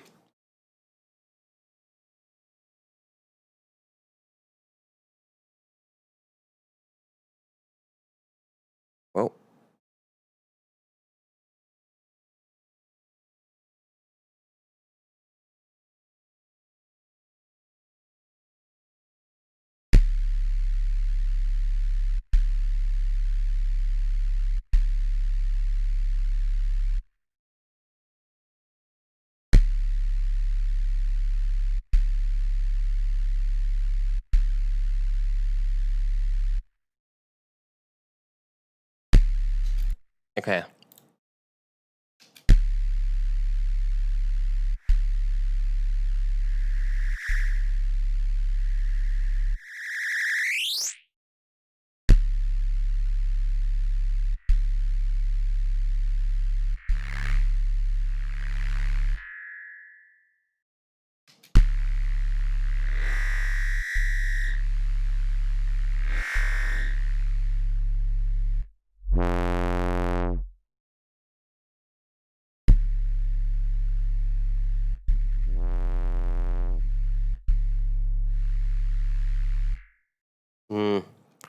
Well, we'll worry about that later. I'm kind of getting a little bit too caught up on just the feedback part. Let's get out of these freaking soft tube guys. It is a cool delay, though. I do like it. Oh, my goodness, bro. My freaking phone is blowing up right now. The third was a Neutron biphase, an old phaser from like the late 60s, early 70s, really, really old phaser pedal. And because I really liked old phaser pedals, there was a second one of those. It was a Dodge 70s phaser as well. So really, So, Phaser. Phaser. Well, we have our Ableton phaser, that we do. I'm not thrilled about that one, to be honest, but it's there. We have it. And he said he put 2 phasers on, so we have phaser here. Let's try some of these out. Freeform phase? Huh, Melda's pretty good. Phase Mistress. Actually, that might be good.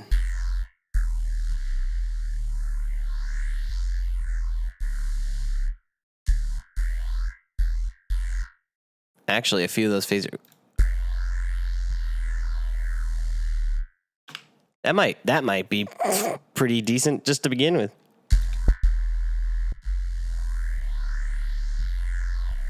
Ah, dude, the Sound Toys plugins are so good. Hey, Jeb Josh. What's happening? How you doing, man?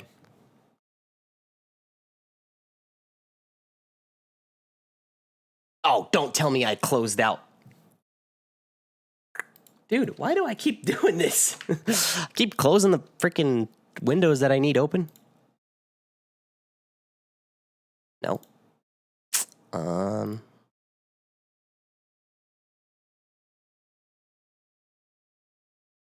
Okay, so he's got the 2 phasers. really, really cool stuff. At the end of that was a compressor. We'll come back to that one in a second.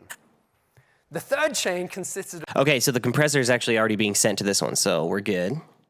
of a tape echo. I had this Watkins copycat old tape. Oh, those compressors are for the side chain. What's popping over here? Well, okay. Just a quick rundown. I've been playing a lot of Doom. I didn't get to play it back in the day when the game actually released. So this new computer that I built a couple months ago, when I got it, I freaking downloaded a bunch of Steam games, right?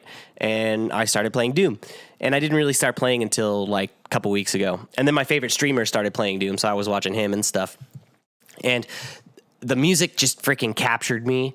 Not only is the music super badass, but the sound design is super badass. And there's a lot of sounds in there that I was like, dude, that would be really cool to make. I kind of did a little bit of research. I found the composer of the Doom soundtrack, Mick Gordon, this guy right here. He did this whole like masterclass kind of thing at Games Developer Conference at GDC. And he basically broke down his whole process of how he got from how he originally even got on the project to now to what the final outcome of the product was, and kind of explaining how his process of sound design went when he was creating the sounds for the soundtrack. So he basically has this whole hardware array of effects pedals and stuff like that, and all of these effects pedals, are being routed in parallel to this crazy parallel chains. And I thought it'd be cool to try to recreate or emulate this process to create a similar kind of sound. It's not just one sound. It's a variety of sounds that you can create from this one gigantic instrument that he essentially created. You just run a sine wave through it and you just start cranking shit. So I'm trying to get it set up right now, and it's been a minute actually. I'm trying to make it as accurate as possible, but we had to do some weird shit to make this work because he has some weird shit going on, and because of hardware, because of the unlimited nature of hardware, it looks very straightforward on his diagram. But in order to emulate that in Ableton, we had to do some interesting things with the chain here, and create where he has essentially 4 parallel effects chains. We nearly had to create 8 chains in order to achieve what he did in Ableton. And even then, it's not like exactly right, but we're getting close to like. I don't know how this should sound one by one, but I do know how it should sound all together. So we're trying to get it to as close as possible to what he created. So I'm looking at currently his chains, and I'm trying to get the best possible substitute, like VST plugin substitute for all of these hard pieces of hardware, and figuring out also how to route them. So. Okay. They would actually record to a tape, and then the record head is back with the play head, so whatever you record plays up behind, and that's like okay, so shoot, man. Awesomeness. The second one was a Metasonics TX3. Google it or don't. The Metasonics TX3 was the delay. A Metron biphase. Was the feedback delay. So I got these 2 plugins right here that do feedback delay. Or it's not a feedback delay; it's just a feedback loop plugin. I keep saying plugin. Pedal. An old phaser from like the late 60s, early 70s, really, really old phaser pedal. And because I really liked old phaser pedals, there was a second one of those. It was a Dodge 70s phaser as well. So really, really cool stuff. At the end of that was a compressor. We'll come back to that one in a second. Okay, so we don't need to put the compressor here because it's already going to chain 2, which has a compressor on it, and then the limiter because we had the feedback. But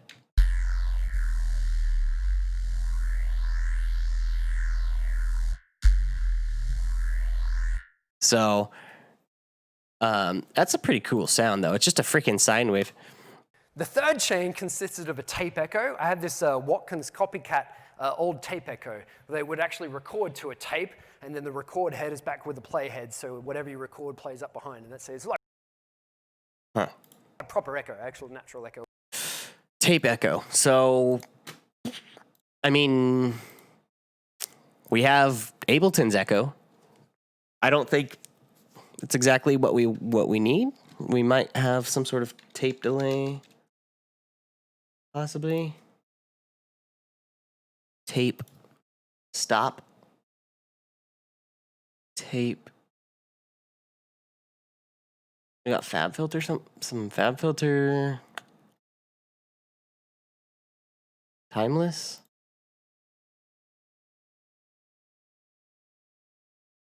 Right? Timeless is a tape delay, I believe. We'll try them both out. All right, so we got our echo. On a tape machine, right? Real stuff. The second distortion box that was under that, the pedal 1 that you see listed there on the third chain, that was just another distortion box. It was a Trogotronic valve distortion thing. It wasn't really there for the distortion aspect. It was there more for the compression aspect. So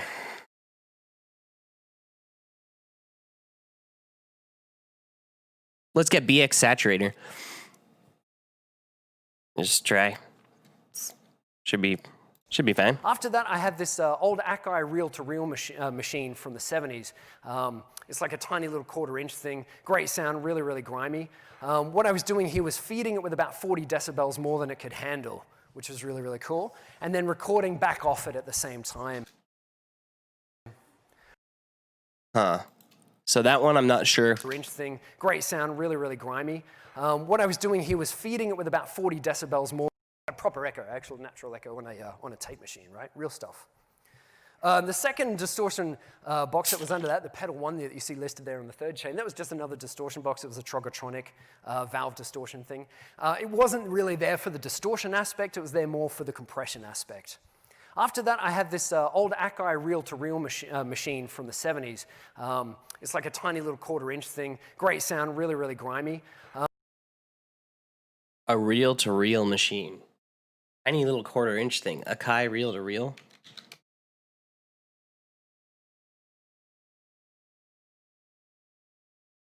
So, yeah, it's a tape. And he's tape saturating. What I was doing here was feeding it with about 40 decibels more than it could handle, which was really, really cool, and then recording back off it at the same time. Following on to that. So I'm assuming that he said it's a reel-to-reel, that he was feeding 40 decibels more than it could handle. So he's saturating a tape reel and then recording off the tape reel. It sounds a lot more complicated when he said it, but I don't think it's really much more than that. So tape saturation, like what would vintage tape? Oh, I don't have this. Damn it. I need to get ozone. Well, Saturn. I think I would just do Saturn, huh?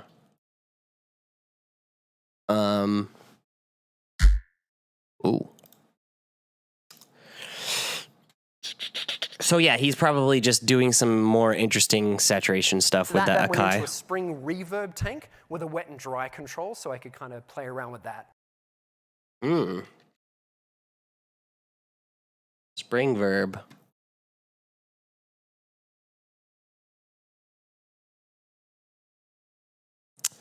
We'll just use vintage verb.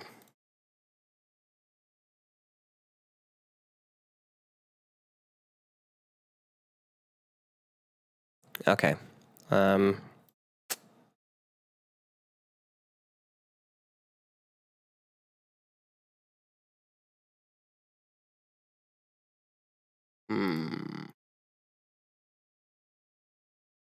Okay. That went into a compressor, which I'll talk about in a second. Compressor. The final one we did a couple of different interesting things with. The signal was sent out to a little mini amp. You know those little crappy like Fender mini amp things that got like a tiny little speaker in them? Okay, and we've already set this chain up. Again, it was being fed with about 40 decibels too much of what it can handle. That was being mic'd with a little like a microphone with, so the speaker had a microphone in front of it, and a little bit of that signal was being sent through a splitter back into the amp itself. So we're creating a feedback loop there. But the feedback loop was only very, very small. It was so small that if a sound was actually coming through the amp, it would choke out the feedback. And when that sound started to disappear, the feedback would come back up in the mix. I have a little example of that running here.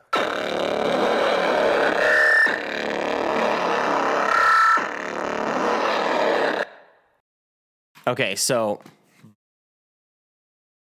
that's what it should sound like by itself.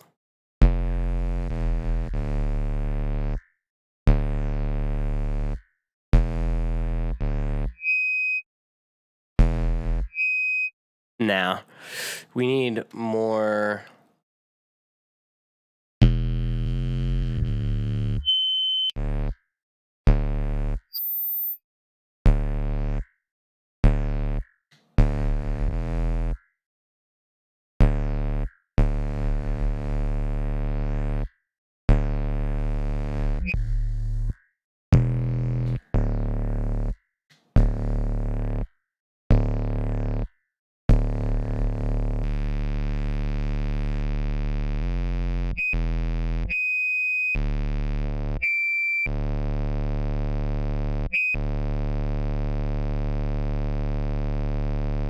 Damn, it's a little bit. See, it's like doing what it just doesn't sound as good, but it's doing what he was saying. Yeah, no.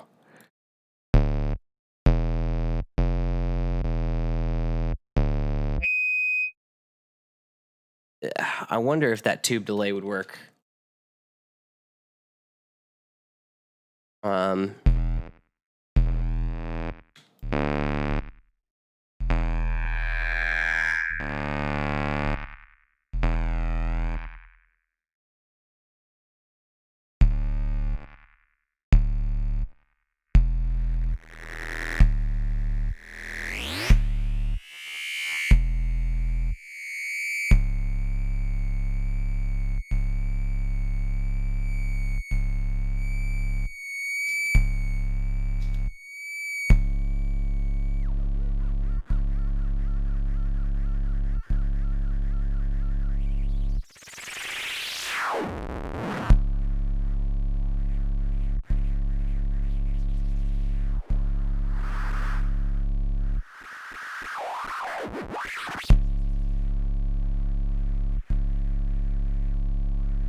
Oh my god, I forgot you can't.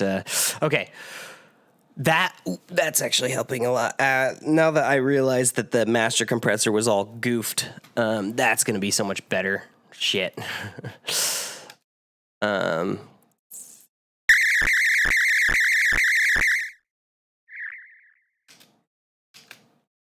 Okay.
Wondering if that berserk distortion feedback will sound better.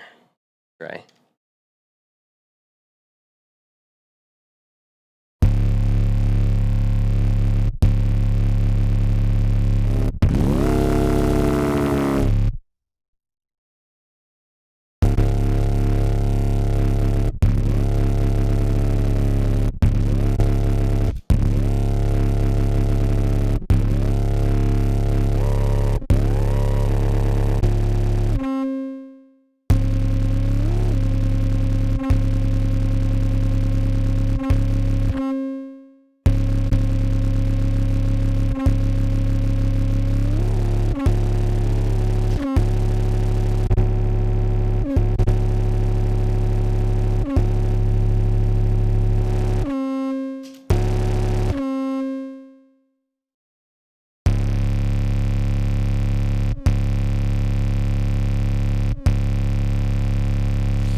What about here?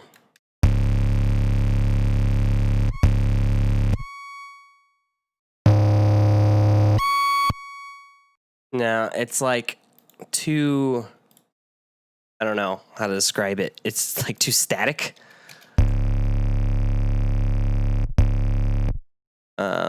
Yeah, it's weird. Yeah.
I need it to ring though.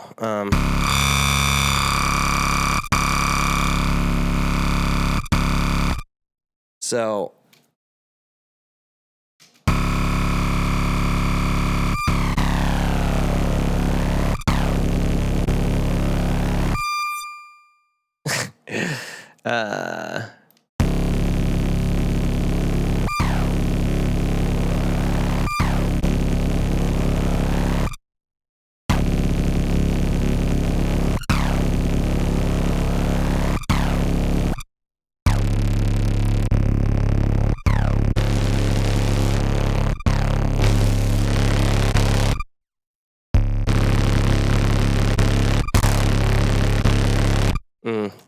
yeah, I'm not sure about that one, but I don't think that it's. I think that we'll probably use it more on chain 2.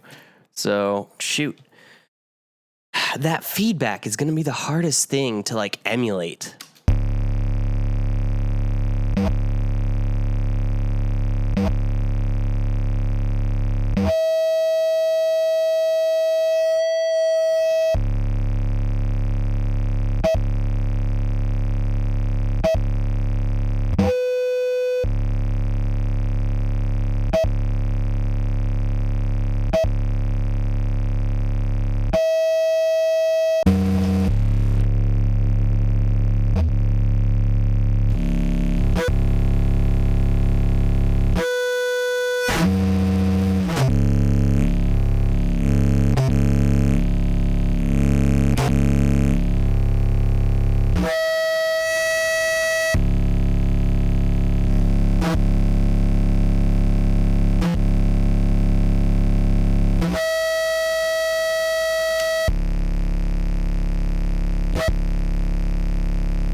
Wow. Okay. I think we're getting closer and closer.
All right.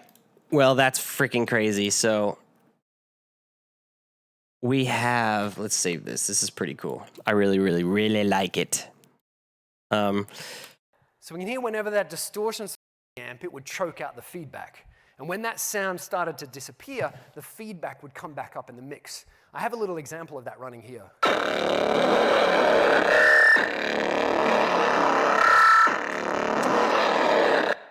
So we can hear whenever that distortion... So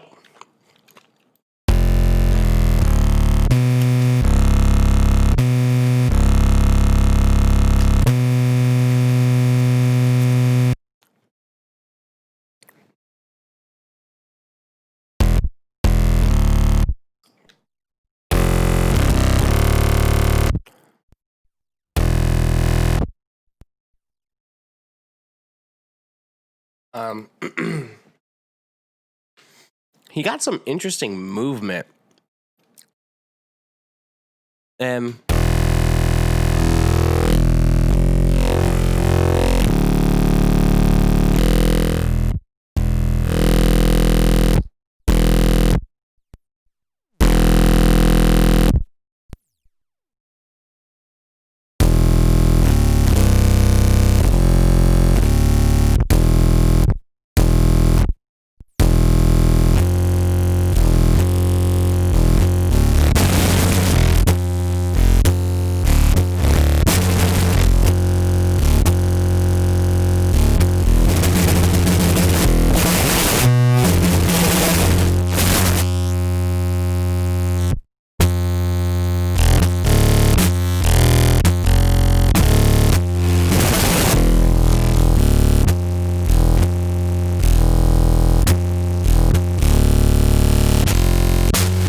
Sounds like just a shit ton of noise right now, but it's okay. If we can get like a better pattern, that would be awesome. Oh no. Why do you always do that, Ableton? You're such a freaking crazy bitch. Okay.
We were getting closer with just the one, I think, but like the distortion of the.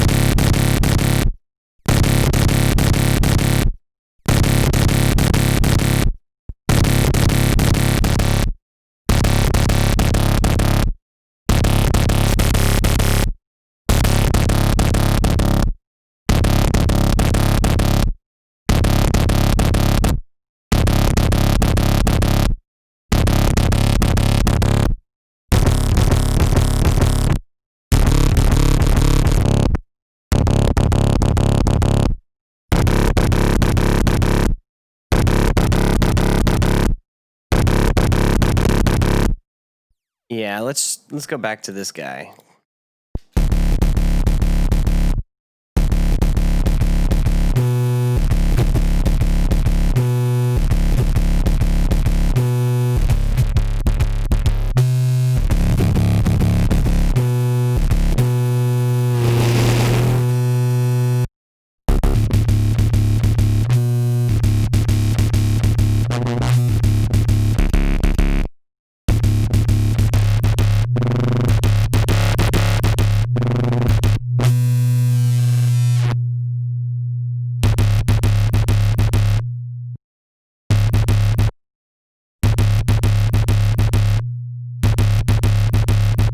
What just happened? Like, I don't even know what I did between there and there.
I feel like I was closer a minute ago, unless I was going crazy and just being stupid. Loop was only very, very small. It was so small that if a sound was actually coming through the amp, it would choke out the feedback. And when that sound started to disappear, the feedback would come back up in the mix. I have a little example of that running here. We need that. And